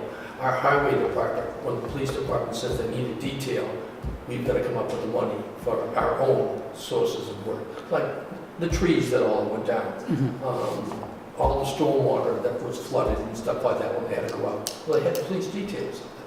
And the police detail, the people who are used to the police detail, they can be Granby police force members, but they also are, for example, we're told retired state policemen, Yep. policemen, either current or retired from surrounding towns, people who are available and qualified to do the work under the way it's set up as state law.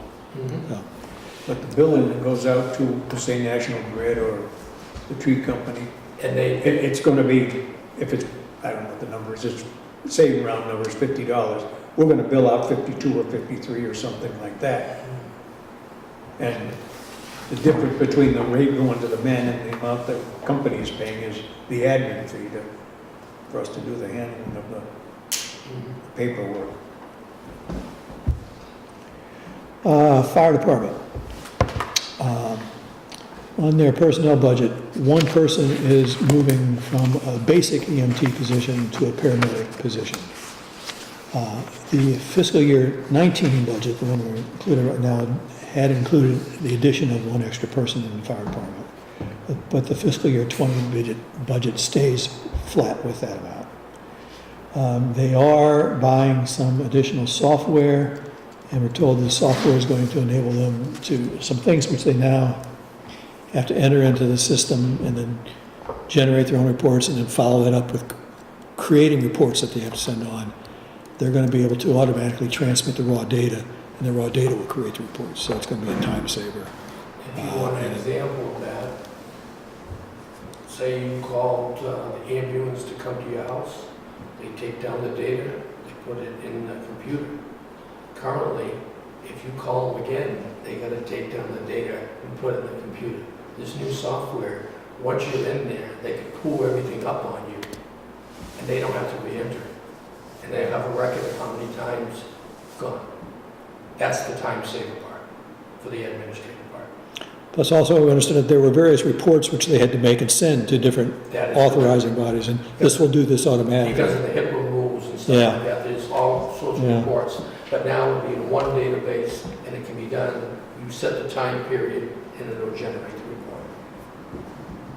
So weekly, monthly, whatever. Whatever's required, Right. of course, for the time period. Well, Chris mentioned something that the time that they will have to spend in the hospital Will be less. will be less. So they would It's be, substantially less, as I right, substantially less, because they don't have to sit there and get all the information and the, because as a paramedic, I used to be, you get some information when you get there, but you don't get all your information until you get to the hospital, because your primary concern is treating the patient. Okay, so your administrative time, if you want to say, the downtime, is in the hospital after they get all their insurance information and stuff. As you get, You're copying it from them. yes, yeah. So by having this system in place, when all the insurance and everything is all in place, you don't need to wait around. You can get back in your ambulance and you're back in service. There's another change with the nighttime coverage paramedics. Right now, there are people who are on call, and they get paid a certain amount of money per hour As a part-time. for part-time, for Well, they being on call. And the difficulty happens when there aren't enough part-time people available in order to come in and provide coverage. And if that happens, then you don't get coverage, or what you have to do is then call in the full-time personnel, when you're going to have to pay them overtime to do the coverage instead of this part-time operation. So Chief Mitchell wants to try a new system. And the new system will work like this. There will be people hired, not necessarily from Granby, to be there for the night. And they'll get a flat wage for the night to cover the nighttime calls. Instead of having the system where you get called and paid by the part-time wage. And the estimate that was done was that at some place around 2 or 2+ calls is about the break-even point for where it costs you the same to do one rather than the other. What this does relieve you of is the anxiety and possibility that you're going to have difficulty covering in the amount of time that you want to cover. So you're saying we have 2.5 calls per night? I don't know what the call volume is. I know, but that's kind of what you're saying, isn't it? It's cheaper to have somebody on duty. At some place around 2 calls a night, it works out to be about the same financially. I don't know what the average is. And I don't know if the decision was made based just upon this financial piece, as opposed to the financial piece plus the piece says you gotta have coverage. See, the variables are availability of the part-time personnel, wages, the overtime wages of the full-time personnel. So it's And the coverage. it's the rate that somehow makes it financially possible. Well, there's a rate component to what it is. that Right, they're doing. instead of paying, not having the part-time, paying the full-time overtime versus paying a flat rate of having someone there. It seems like, having somebody there seems like a lot more, but I'm sure he did the math. Are we only talking paramedics? Do you know, Jay? No, I do not. No. Because I know for a long time, there used to be EMTs that were on duty from 6 at night to 6 in the morning. That is correct. And when there was a need for a paramedic, one was called in. That is correct. But now we have paramedics from 6 in the morning to 6 at night. Well, we always had them. Yeah, But now we're talking nighttime. now we're talking nighttime, correct. Yeah, but I'm wondering whether we still have, in other words, is there an EMT on duty right through anyways? Yes. Yes. Because it takes a minimum of 2 people per run and Yeah, sometimes so, 3. so the EMT is on duty. Yeah, they're not all paramedics in the rig at any one time. What I'm looking to see, to be perfectly honest with you, is I don't like to micromanage, but if this ambulance service is not paying for itself, then why are we doing it? To be perfectly honest. It doesn't. I know it. But we're required to have ambulance service. I'm not saying that we're not, but we're not required to have full-time staff. No, and you can also hire it from outside. You can do per diem from outside, yes. I think There I've are got a lot the of same issues question away you there. have. There's a lot There are of a lot gray of area issues away there. there. The first person who Because how can dies you- a minute before the My ambulance gets to number the of- hospital, you got a problem. Number of ambulance calls is in Can't the be. 250 to 300 a year range. Okay. And when you divide that out by, it adds up to 1 a day, or maybe 2 a day. Yep. But But that's not at that's not nighttime night. any more than it is daytime. Right. You know, I mean, maybe there's a greater chance of a need at night than there is during the day, but. We'd have to see the statistics Yeah. and the reports to say what time the calls came in. From this time to this time, how many calls you get? Do you get more calls on the weekends during the weekdays? That all has to be analyzed Yeah. out. And hopefully this new software program with reports is gonna give us the information, just like these BERT devices behind us. We'll have more data that we can sink our teeth into to see what is real. This is a follow-up question for us, so we didn't have time to get into this at the meeting. We had to get some information about how many ambulance calls we're getting and Just take a look at, see how the math works for it, you know? yeah. Yeah, that's all we can do, but until you have the data to substantiate it, it's just a guesstimate. And I don't like guesstimates.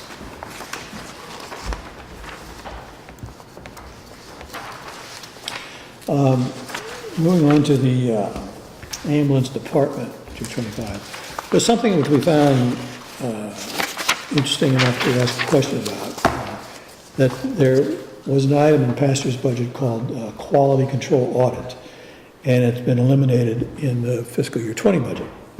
So again, this is very interesting portion of the whole operation around the ambulance that we found out. There's someone called medical control. Medical control is a doctor. Honest to goodness, real live doctor, works at Cooley Dickinson. And I think it's a he now. He's assigned to oversee paramedic operations. And he's got a lot of authority. He's got authority to approve people, require training, actually pull their license. Yeah. And one of the things he uses in his role there is an annual audit.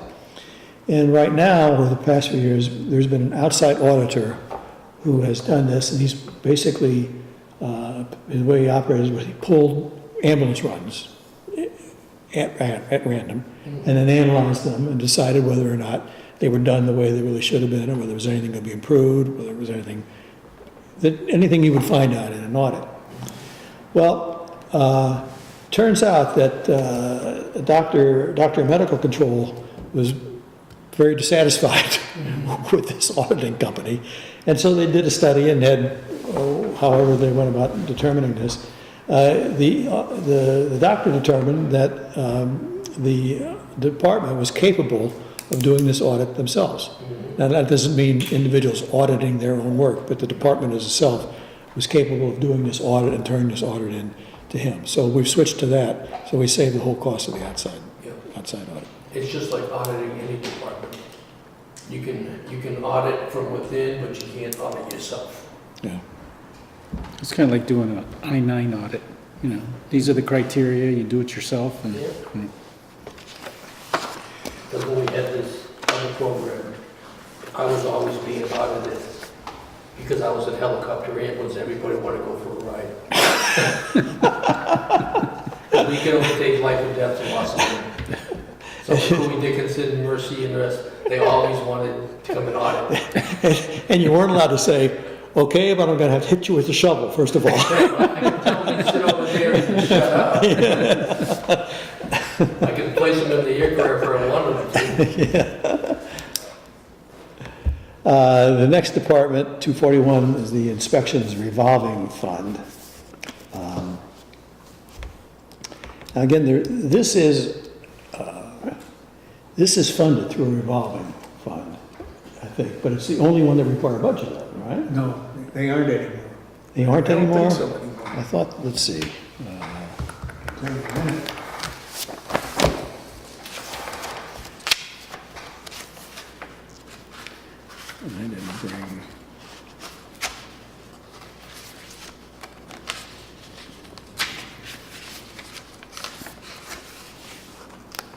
I'm talking about the building inspector. And then the inspections revolving fund. The Inspections department. Yeah, they're on an as-needed basis, and so as the applicant pays for the permit, and that money from the permit or for that particular thing will go to the person.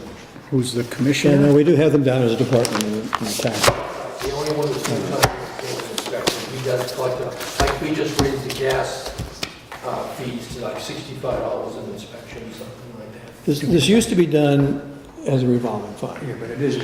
It isn't anymore. It's gotten to be too big. I don't know exactly why. I think there's some other reason. The other thing on, operations that are funded through a revolving fund are not required to produce a budget. Right. Because the town authorizes a certain amount of money, it's the amount of money that's expected to come into the fund. And they're allowed to spend that, however is necessary to spend it in order to fulfill their responsibilities. But because the funding mechanism is outside the taxes and it goes specifically into these funds, it's able to bypass the traditional budget system. But there's been a limit as to how big a revolving fund could be in the past. Yes. Every year we're up against the limit for a couple of things.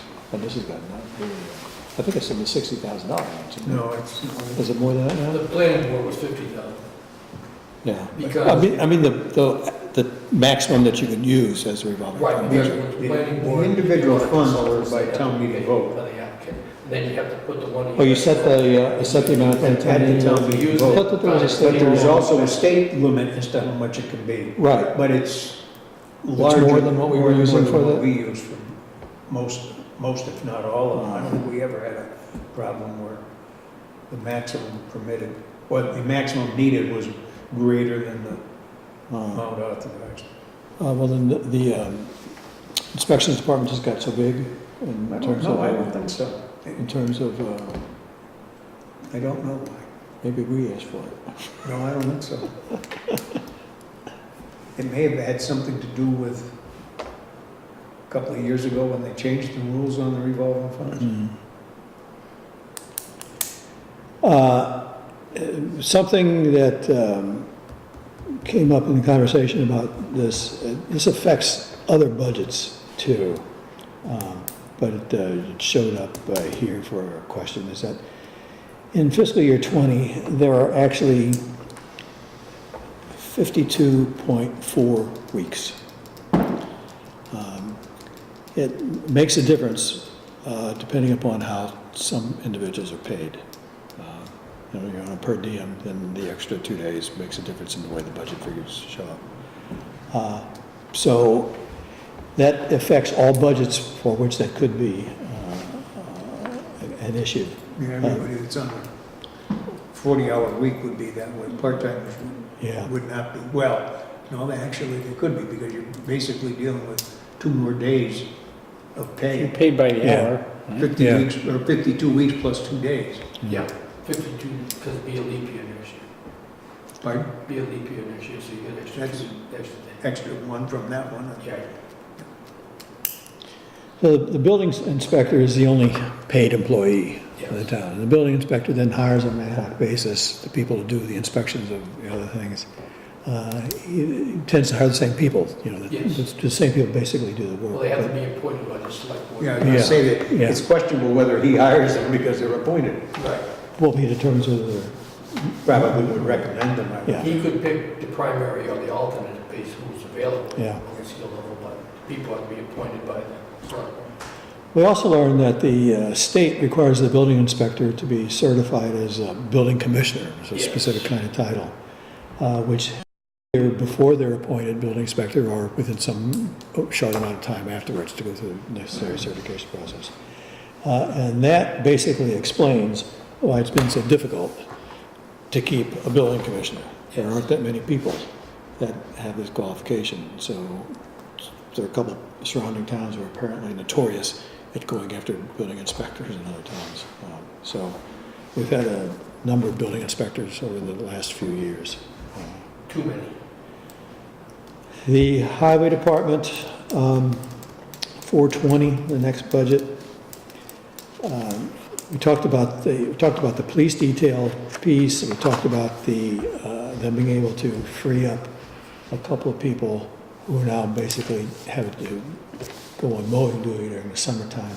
But they are asking for an additional one-person increase in staff, and this is a position of a heavy operator, heavy machine operator. Currently, Dave DeRocha does most of the heavy operating stuff. And as the supervisor, the civil engineer, with everything we got going on, he is now the stormwater permitting officer for the town. You add all that stuff into him, he can't be operating the vehicle all the time. So it's, as I suppose we mentioned before about the workload of the highway department, and what has been done to help hold personnel down for a long time. This seems to me to be very reasonable after all these years. So in ice control, we asked the question about whether the contracted services supply their own vehicles or use town vehicles, and we were told that when we contract outside services for snow and ice control, they bring their own vehicles.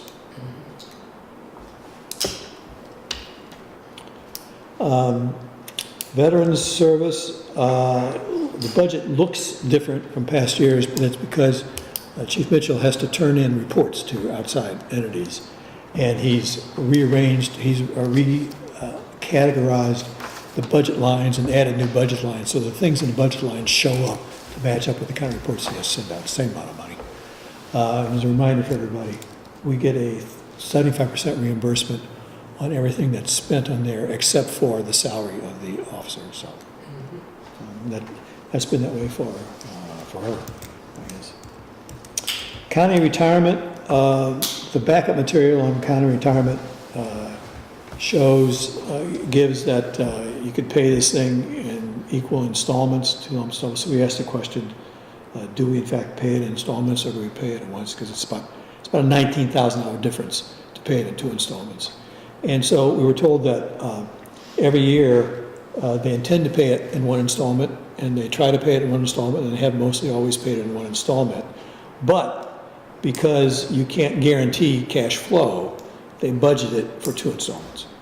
But again, they're planning on paying it in 1 installment. They expect that the cash flow will work out, so they'll be paid in 1 installment, but it's just a budgetary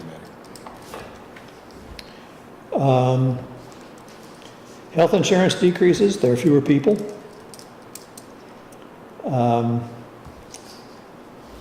We asked about unfunded liability. Chris pulled out a report. I'm just going to note on your It's- health insurance there, It's, for elected officials that are newly elected, they do no longer have the option of health insurance.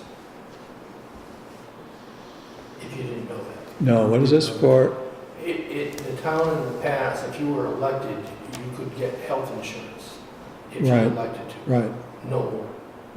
you have to be a certain number of hours work, or, you're elected, you get no health insurance. So the town, How was that determined? Select board voted it. You voted it. is there any grandfathering of people? Yes, everybody that is currently elected, that is currently receiving health insurance, will keep their health insurance as long as they're in an elected position. Well, we've got people like the town clerk and the tax collector and everything else that are elected officials. Even He's people talking who selectmen. don't receive pay because they were elected. Right. Yeah, no, I know that. And that's But kind I of one mean, of the what I'm reasons to serve, isn't it? I Or don't it used to take be. care of it. I got free medical for life. So that if at some future point the current, If you got elected on this next round, say Board of Assessors, you would not have the option of picking up health insurance. right, but even the people who work basically full-time, They have health insurance, elected officials. elected officials. All right, so it's only part-time elected officials. Newly elected officials. Newly elected part-time. Well, If we elect a new tax collector, is that tax collector going to get health benefits? If he's got a full-time job, I've got a full-time job, so the answer would be yes. so it's part-time. It's part-time. So it's newly elected part-time. Right. Like Board of Assessors, Select Board, Tree Warden, or whatever, all the other ones. They always had a chance in the past to get health insurance. So is it a cut up, did you change the number of hours to be whether, No, you just cut them off. okay, so it's not a, It- it's a full-time benefit to, How many hours does it require? Do you know? No. Okay. All I know is, it was put before, it was, if you were elected to an office in the town, you had an option to pick up health insurance, Right. okay? had no cost? I wouldn't say that. There's nothing, there's no cost. You see, everybody gets to contribute something. So for example, there are 5 members of the planning board, 5 members of the planning board, 5 members of the school committee, 5 members of the school committee, 3 assessors, 3 assessors. how about Board of Health? The 3 people on the Yeah. Board of Health, Yep, and then you got the select Moderator. board. moderator. Yeah, Okay, so as new people are elected to those positions, they will not have the option not have the option of having health insurance. of acquiring health insurance, that is correct. There must have been something that you voted that said, unless you work more than so many hours a week, no? The way it was written, if you were elected, you had an option. Yeah, but your tax collector is elected too. Right. And you say that it's a full-time job, but there's still, what comes first? That's why I said the hours, that would define, But if the person is not elected, again, then they don't have the option of keeping the insurance. See, but anybody who was in there and grandfathered, we grandfathered the people that were already in it, so they could keep it, So people who were past elected officials, yes. or basically retired elected officials, they were in as retired personnel, Yeah. and they could kick that now? Or No. No, they get grandfathered, They get but grandfathered. anybody who is a retired now, person could Mhm. be in there. Hmm? I don't think a person who was retired as an elected official. No, only the people that got elected had the option. When they were an elected When they- official. In office. In office. Right. In office. In office, yeah, after they got out of office, they weren't eligible. That is correct. Unless, And now the newly elected people that are in office Don't have the don't have option. that option. okay, so it was never the case that people who used to be elected officials, one of the part-time jobs, after they were no longer an elected official, they didn't get to keep health insurance. No. That never happened. But now, newly elected people to those positions will not get health insurance while they're They in those won't have positions. the option of taking it. I mean, probably get this has been, Cobra this is for a period of obviously time, a but that's little a bit more temporary of a thing. recent development. Oh, about a month ago. No, I mean, of elected officials having health insurance coverage, it may have been growing, but To when my I was knowledge, managing the health insurance, there weren't any. well, it was explained to me that it was a town policy. Now, how long it goes back, I have no way of knowing. I was just brought to the table that says, this is something that we should look at, because it's costing the town X amount of money, and is this something, do you want to continue or not? And we basically voted no, but anybody that is currently elected that continues to get elected will be grandfathered to have it. Because a lot of the people that are elected are retirees, and some of the people take the offices to keep their health insurance and stuff like that. You know, there's always been the question on a number of the positions as to, does it make sense for them to continue to be independently elected positions? Or should the structure of town government change to include those as full-time personnel under the supervision of the town administrator? It's basically the financial positions, plus some other ones too. As soon as elected officials can't get health insurance anymore, I think you're going to see a push to have that done, or you're not going to be able to get anybody elected to the position. It's very possible. Yeah, I think The point I was making was back when I was managing the health insurance, people weren't elected officials chose not to take it. No. In other words, it was not a way to enhance the working of the position. But if you look at all the elected officials today, most of them are retirees for the most part. A lot of them are retirees. And then we all know the way with healthcare costs and stuff like that. I mean, I'm just fortunate, I don't pay nothing for that, so. I'm retired military, disabled, so I don't have to pay. Well, I guess you're gonna have to wear a lot of hats. I wear a lot of hats as it is now. Wear a lot of hats as it is now. By the way, that monstrous unfunded liability figure, The first time we saw that, Bob said, "You're missing the decimal point in there." I wanted a decimal point, A couple of places over. But that's only on retirement. That's not taking into account the OPEB. Yeah. That figure, by the way, is almost $194 million. The liability of Granby, unfunded. I don't think the stock market can go up that much. No. We're only 3.1 million from the proposition 2.5 cap, How much? 3.1 million. 3.1 million. The easy way to do it is, once your property taxes hit $25 per thousand, you're maxed. That's the easiest way to look at it. So there's not a whole margin for room for raising taxes, because we're at $19 and change. Now, there was one other item we discussed, which I don't have on these notes. That was the, let me find it.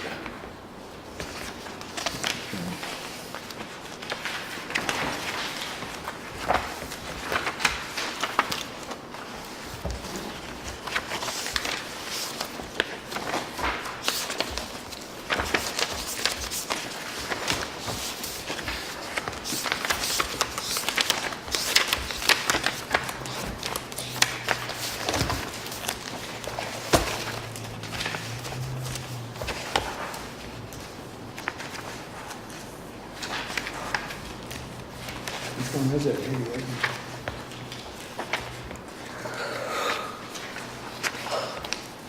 The $520,000.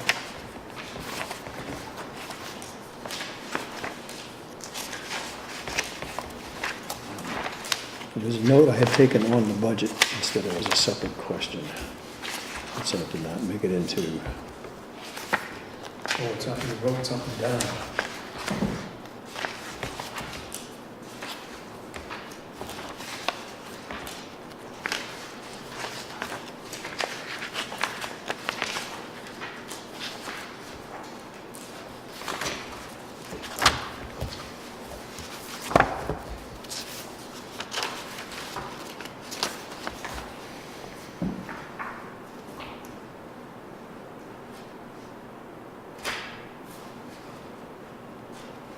Is the retirement of debt, and then is the retirement of debt and the debt service? The retirement of debt thing is now less because of the things that we didn't include. But we also had a question how they came up with the total The 479,000, that was it, I guess. The interest, Yeah, it's like 900, something like that, 901. yeah, wait a minute. Right, not too long after the library, okay.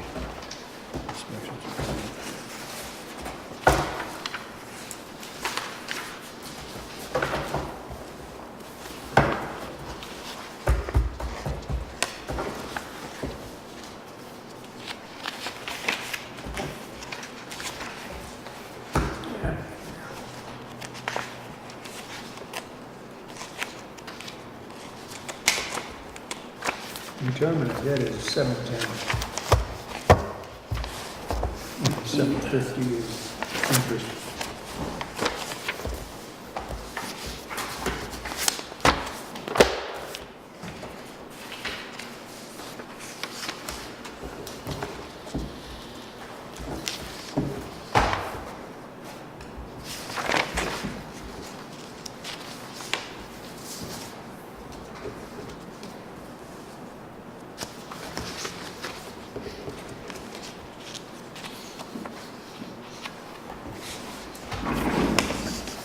Is this the spare, John? Yes. Must be Bob's. Good luck getting it back in here.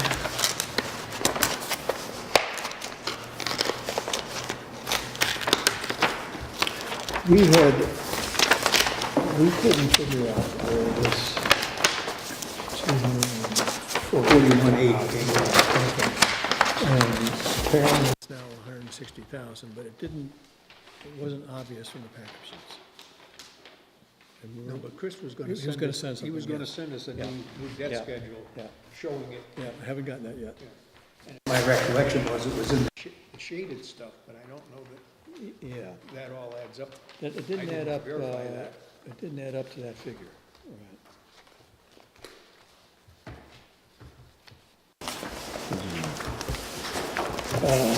Okay, that basically was what we talked to Chris about. We'll go back and follow up with a couple of questions. You've read the emails on the school budget.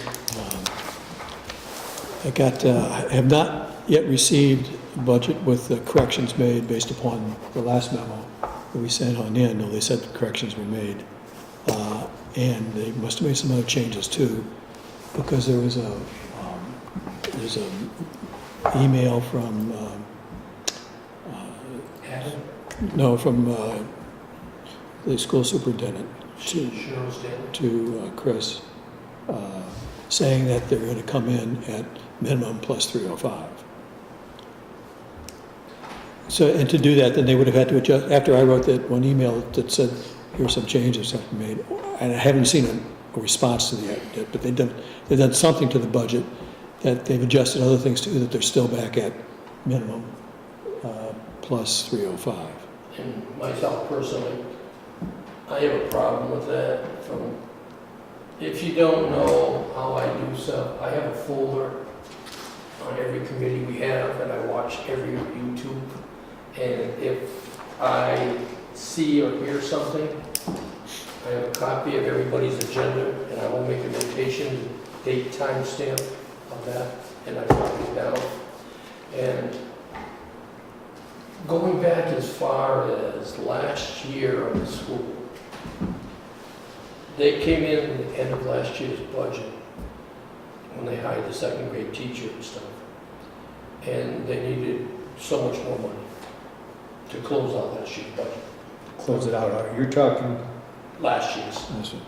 a teacher that they would have hired in the fall of, They hired in the fall of probably 17. 17, yes, Fiscal year 18. Yeah. fiscal year 18. Fiscal year 18, but in the fall of 17, but they didn't come forward with the unanticipated expense till like March or April, which is completely wrong against Massachusetts general law.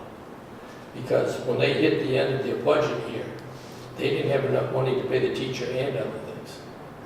So they overspent their budget in fiscal year 18. and the town gave them the additional money to fund the budget, if you remember correctly? Okay. Then about 2 or 3 weeks later, when we started the fiscal year 19 budget, they said if we didn't give them X amount of more money, they were gonna cut out JV sports, all after-school activities, and so on. So the people in town voted with the extra money, which was a set amount. Well, since that time, they've increased the amount of sports programs they have in the school. They've increased the amount of educational programs they have in the school. And on March 11th, when they stopped shared services, they said they needed another $227,000 to pay for that. But they weren't going to ask the town for the money because they had enough money in their buffer to cover it. Now, when I hear people ask me to have money so they can have sports and they can have after-school activities, and if we don't give them that money, they won't have them, then I watch them on tape, and they state, well, we don't have this in our fiscal year budget, but we're going to approve it anyways. It gets me concerned of what's really going on.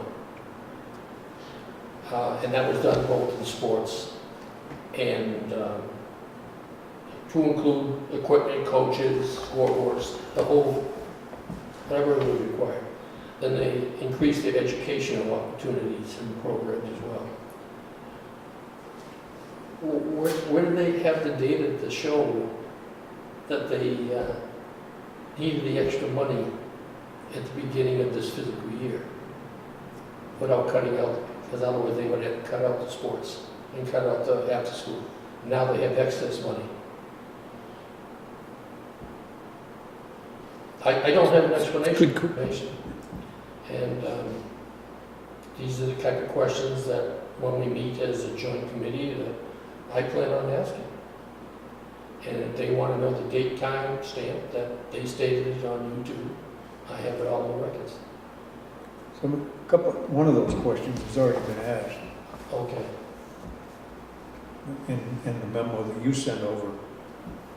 When you asked for, made the mention of the, Oh, the 285 or the 250? yeah, The spec ed. this number, well, at 305 rather than 7. Oh, yeah. You had those two questions, but we also raised the question of the There's so-called 139. offsets, which is the money in the kitty that you're talking about. Right. Because, I mean, in the other departments, if they need something beyond their budget, they come in and ask for it from the townspeople. Like a perfect example, when the septic system blew a generator last year, Dave DeRocha had to come before a special town meeting and request the money be taken out of stabilization to fund the generator because there was no money in his budget. Because there is no cushion in the town budgets. So where is this cushion in the school budget? And how much is it? Because right now, the town is incurring a lot of expenses through requirements of the state and the federal government, with the EPA. And we're trying to figure out how we're going to pay it. And I will not vote to pay any fine or any penalty. I'd much rather vote to pay to fix whatever it is. Because if you pay the fine or penalty, you still have to incur the cost of the fix. This is the first year where we're getting more detail about what resources are available to the school. We haven't been given that in the past. So although we were supposed to. So there's progress. And, but it raises some questions because it could be because this is just the first time where the information is being cast in the form that it is. But it raises such questions as is that they've got things which they call offset funds, which is more than we get in free cash You're right. in a year. I mean, it's a large sum of money, $1.6 million. And so we need to understand more about what it is. It could be that it is not what it seems to be from the words that are being used. Right. But we've got to ask, what is the nature of all this? Clarification. Particularly since we're paying over net school. Yeah, when we start taking money out of stabilization funds, Yeah.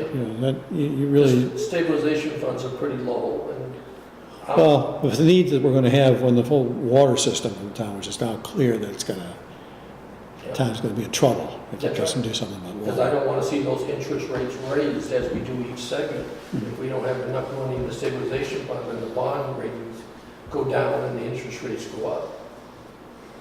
So, When the town office might incur some expense to us. that's why the energy committee is looking at net zero buildings because there's so much incentives, to be perfectly honest with you.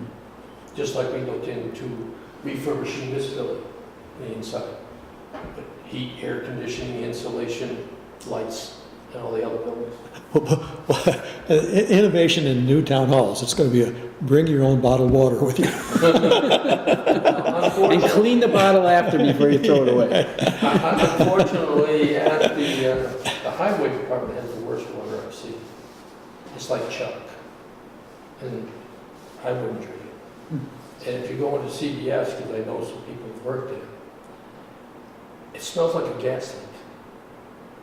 Because so much sulfur coming out of water. That's what it smells like.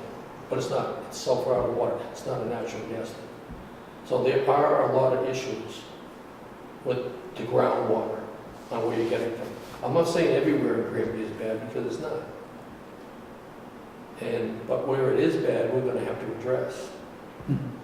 Because as I stated at the special town meeting, I contacted the Veterans Administration, I contacted 10 banks that do, I went to the banks specifically, not the mortgage companies, because they're all local. And I was saying, if you have a well, will you give a loan on a house? They said, not without a water test. So even though there's no state law, you could still sell your property with bad well water if somebody's going to pay the cash. He's gonna get the mortgage. That's right. There won't be any mortgage on it. There won't be any mortgage on it. And I think that's detrimental to the residents of the town and to their investment in their property. And that's why I worked so hard for Article 6 to get it pushed through. And that's why I'm working so hard right now to get another $2 million to help keep it going.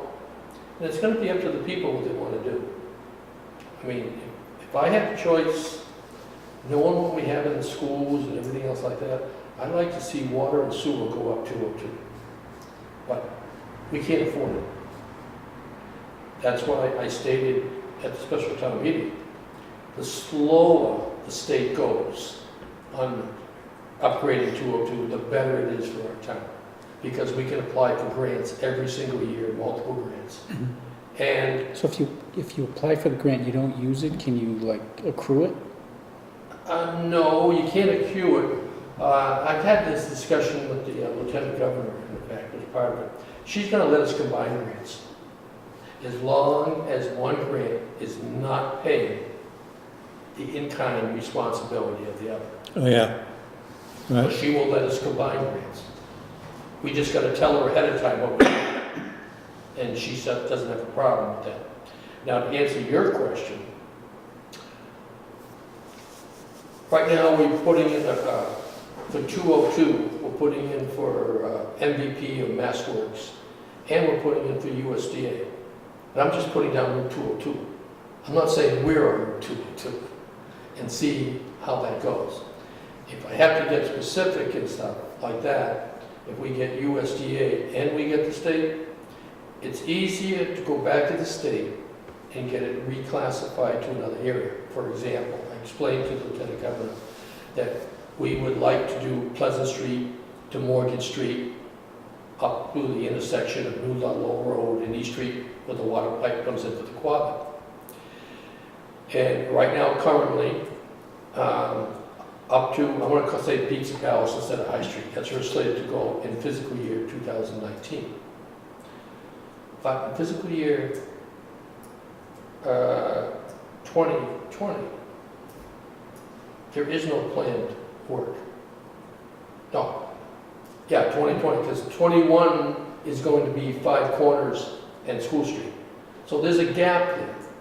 So I said, how can I apply for the grant? She said, well, go ahead and apply for it. And if you get them, then come to us and say, okay, Mass DOT is not going up Route 202, because they can change their schedule at any time.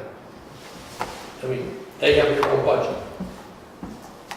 They will let us use that money to do another section of Granby on the streets. It's not, we're just changing the streets, we're not changing the intent, we're not changing anything like that. We just gotta justify it For the same goal. for the same goal. Right. She doesn't have a problem with that. Because we're not misleading anybody, we're not doing anything, we're trying to improve the water system, for an alternate water system. And if for some reason, let's say for this, for example, what if Mass DOT comes back after we get approved grants for year 2021, and they say, well, you know, we had a tough year, so we're not gonna get to those till 2022, what are we gonna do with our grants? You know what I'm saying? So we did have that discussion, and we just gotta go back to her and let her know, and she'll probably talk to the governor, Mass DOT, do her thing, and we'll get it reallocated to somewhere else. But when we do a USDA grant, that is specific. That is specific.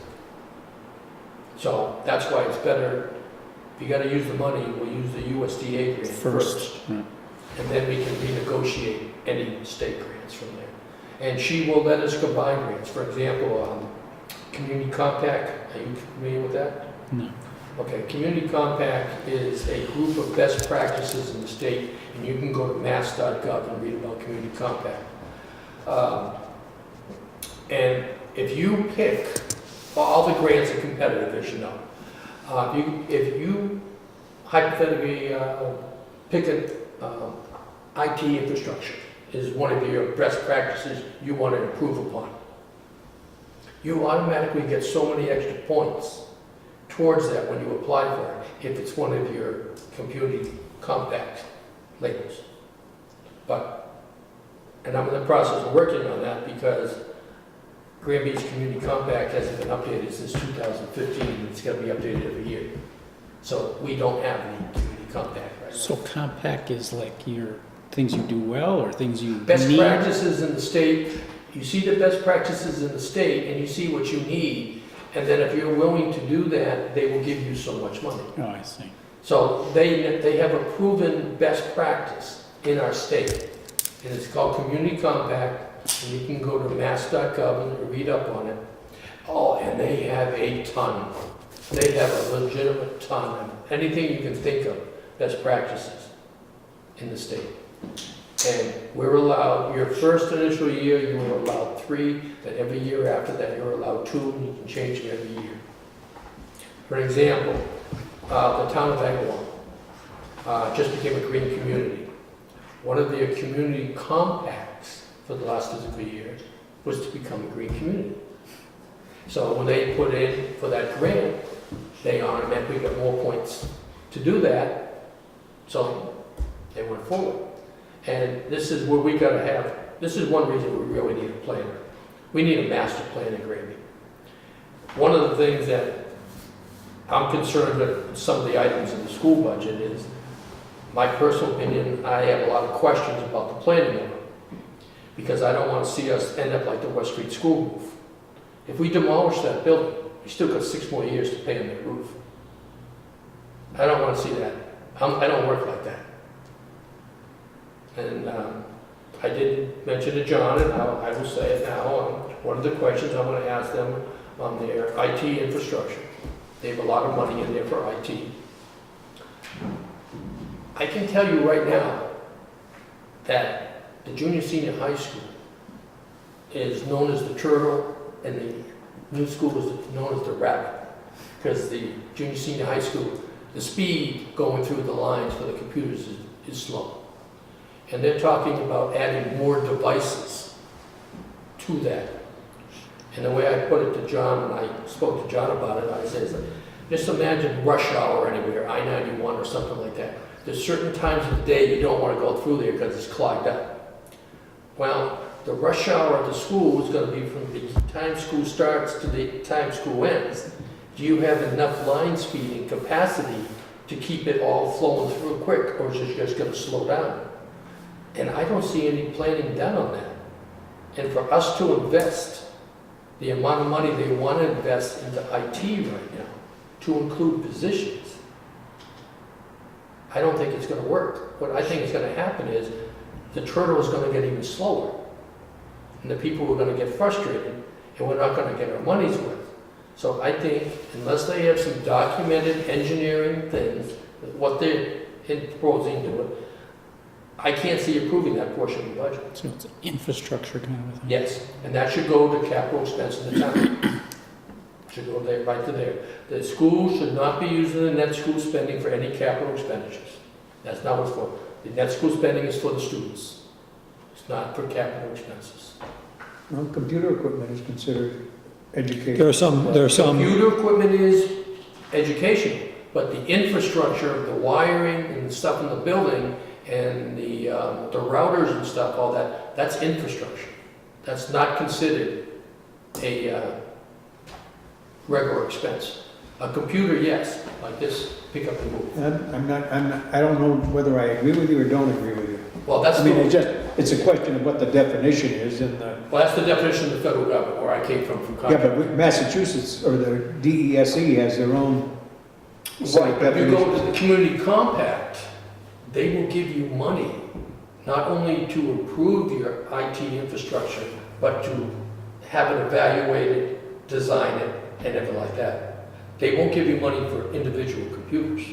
They will give you the money to put in the wiring that you need to keep up the line speed you need for all the amount of devices you have on it. And that's why I kind of look at it as a roadway with the amount of cars on it. And you don't want to go there at a certain time because you're going to be in the parking lot. And the same thing can happen in computers. If they go too slow, are you getting your work done, or are you just sitting there watching and waiting for it? As John mentioned earlier, about the TV, the computer starting up and waiting so long for it to start up. We used to wait that long for our Oh, for electrical. TVs, right? Yeah. We don't anymore because it's all instantly. And that's the way it is now. And I can see us having an issue with the students leaving the 6th grade and Green East Meadow and going to junior, senior high school. Culture shock thing. Yeah, because all of a sudden you're gonna go into advanced computers at a slower speed. I don't see people being happy. I mean, even for my own work, when I get, I'm a computer geek, okay? That's what I did at the end of my tour. I'm a Microsoft certified systems engineer and a Cisco certified internet expert. I designed and built networks for the federal government. After that, you get so old, you can't keep up with the kids anymore. Well, I would think if you could help them out, then, you know. I've already pointed them out, and one of the things that I got a little dismayed with this year is, last year in the green community, we got $248,702 grant, which we expanded to over $300,000 with incentives and rebates to do maintenance on all the buildings and upgrades. Well, for fiscal year, and our payback, it goes by competitively, and our payback is something like 4-point-something years to get all that money back. Mm-hmm. And that's how the state judges you when you do it. Right. Well, this year, I had requested from the schools that I needed to know their lighting requirements. Inasmuch as, if you go to the junior, senior high school, when you walk in the room, a lot of them only have one toggle switch. That means all the lights upstairs are either on or off. They're not banked lights like these are in here. It's just one switch. Well, with all the projectors and stuff in the schools now, the teachers don't want the first bank on. Well, the other lights on, but the first bank is off so the students can see. You know what I'm trying to say? Right. Well, there is a way to do that. You take your single pole light and you put your power into it, but you make it 2 switches. The top one's going to be wireless, and it's going to go to the first bank of lights. The second one would be hardwired. But the state will only approve that if you do a customized lighting plan with justification. And I requested from the school the amount of students in the room to justify all of this, and I wasn't given it. So we had to use, they call them energy conservation measures, which this town has about $600,000 worth of counting the schools. And that includes West Street School too. We're sitting at like 17 and 19 years payback for the FY19 Green Community Grant, which I don't think is gonna fly. Because the biggest payback, for one thing, is lights. I couldn't use the school lights. Because if I use just to replace a one-on-one as it is, it would not meet their requirements, and the state will not pay for more than once. Think back 20 years to what technology was, Yeah. and just imagine anyway, it's gonna be the same 20 years from now as it is now.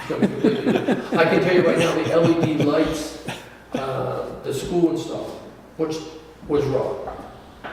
They installed LED lights. And there's no article to back up where the money came from. So we all know where the money came from. I mean, it is. They wrote a corrective action plan that they won't do it again. Because they use net school spending to upgrade the LED lights. Those lights in that building that are LED 4 or 5 years ago, they were put in 2016, so they're only 3 years old. They're already outdated. The state will pay to replace them. As you said, technology is moving faster than we know what to do with it. So, Okay, I'm gonna write another request over to Adam and some others in the school department to get copies of budgets that they have right now, spreadsheet they have right now, and ask again a couple of our questions, see if anyone can answer them. If I get answers, What do you mean can? Will? will. If we get answers, and I'd like to get the finance committee together next week so we have a chance to review some of this before joining. Can you make next Tuesday, a couple of weeks from now, the 16th? Should be able to. yeah, 'cause the select board, during that week, the only day they can make it is the 16th. We went through our calendars. Yeah, the other day. you and I can make the 6th, you're back. I'm back, yeah. So if you can make it, we'll have. As long as the train doesn't hit someone down in Springfield. Yeah, that's right. On the crossing then? That's the train that I come back on. Now, don't get me wrong, I think the school needs the technology, Tuesday. but what I'm afraid is Tuesday the gonna 16th. happen. Yeah, I got that because the down. hurdle is so slow. Get that down. Yeah, I'm Okay. good They're for gonna that. buy all this. All right, and then I'm gonna write to them, And it's tell them we gonna can make, It's Not not, be and anywhere we can get the near finance as good committee as it together should on the be. 16th. by the time So they'll be up to they them get the to building schedule a joint up- meeting. I watched it on tape and I didn't see anything. I don't know what one-on-one stuff is. I happen to watch that meeting too. Yeah, By the way, the 227 figure you mentioned was included the cost of the shared that services is correct. increase. I wasn't aware of that at the time. I thought it was 227 was the cost of the shared services and the No. 140 was the other thing, but no, it's, No, there's also some other things that have come up lately. Sitting on the select board, we have to approve the articles. They said on 11 March, that included all the shared services, the equipment they would need and everything else like that, and they could cover it in their buffer. Then when I go to the select board, I see articles for lawnmowers and all stuff like that, and I'm saying, wait a minute. If they already got to cover their buffer, why do they need articles for this stuff? Yeah, the questions I have to ask. I don't know. Why should you make a statement one time that you've got it covered and then submit articles that the town's going to vote on to pay for it? It just gives me questions. And I'm not trying to pick on it. I can give you an answer to that one. That's an easy answer. Get somebody over there to pay for it rather than someone over there to pay Well, for the thing it. of it is though, is I'm not trying to pin the thing, I'm just trying to get answers, and I'm trying to do it in the proper steps, just like the lighting. If we could have got the required information, we could have submitted it, and we could have got the school lighting upgraded with a customized lighting system that had to be justified. But because they didn't give us the documentation we requested, we couldn't submit it. And I'm looking at the IT structure the same way. Because I go through all the buildings, as far as energy audits and all that. Well, my computer's with me. I can check the speed of any network and any computer and any network at any time. My computer right here, I can tell you how fast the network's running. And that network in the junior, senior high school is way too slow. Reminds me of the ad that I see frequently on TV. I forget who it is. Is it Spectrum? But it's the guy who's, Yeah, but you it's the see, same guy and it's like, well, I have to schedule everything out and I get every Tuesday for 2 hours in the afternoon or something like that. yeah, because, And they'll buy the contract out. yeah, because see, the way the IT's gone, I don't, if I get enough track, let me know. You measure the line speed at your modem coming in, and you're supposed to get what you're paying for. If you know how to do it, or I can show you how to do it, and if you're not getting it, Comcast has got to come up and fix it. In my particular case, they had an RJ6, it's a thin cable, going to my house, and I was getting tiling on the TV, on HD, because it wasn't letting enough come You're through. getting what? Called tiling on the TV, Like little boxes. little boxes. Yeah. Well, I proved to them that I had insufficient amount of data, because I could do my own line speed test and show them. They came out and put an RJ11 cable, real fat one. Now I've got more speed than I'm paying for. So I just want to see all the students and stuff. If we're going to pay for this stuff, let them get the full use of it. And the only other thing I'll say with that is they want to hire some more people. What, the work they're taking away from the other people, what are the other people going to do? In the federal government, when we upgraded to like data processing people and stuff, we did one of two things. We gave some people early retirement, or we did a job enlargement with the existing people that went to class and learned, and they took the job. Right. Right. But I don't see that being done here, either case. They're keeping the same people, but transferring the work to somebody else in an electronic format. So what are the other people going to do? Sounds like you need to ask him a question. Okay, And I want to be honest with everybody. I'm not trying to pick on anybody. Just get it clarified, right?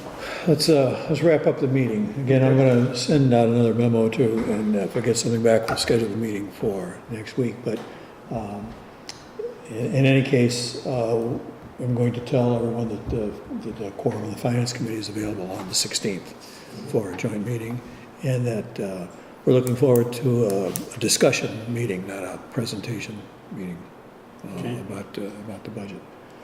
Do we have any other issues to tonight? Well, if not, then I'll entertain a motion to adjourn. Motion. A second? All in favor? Aye. Thank you very much.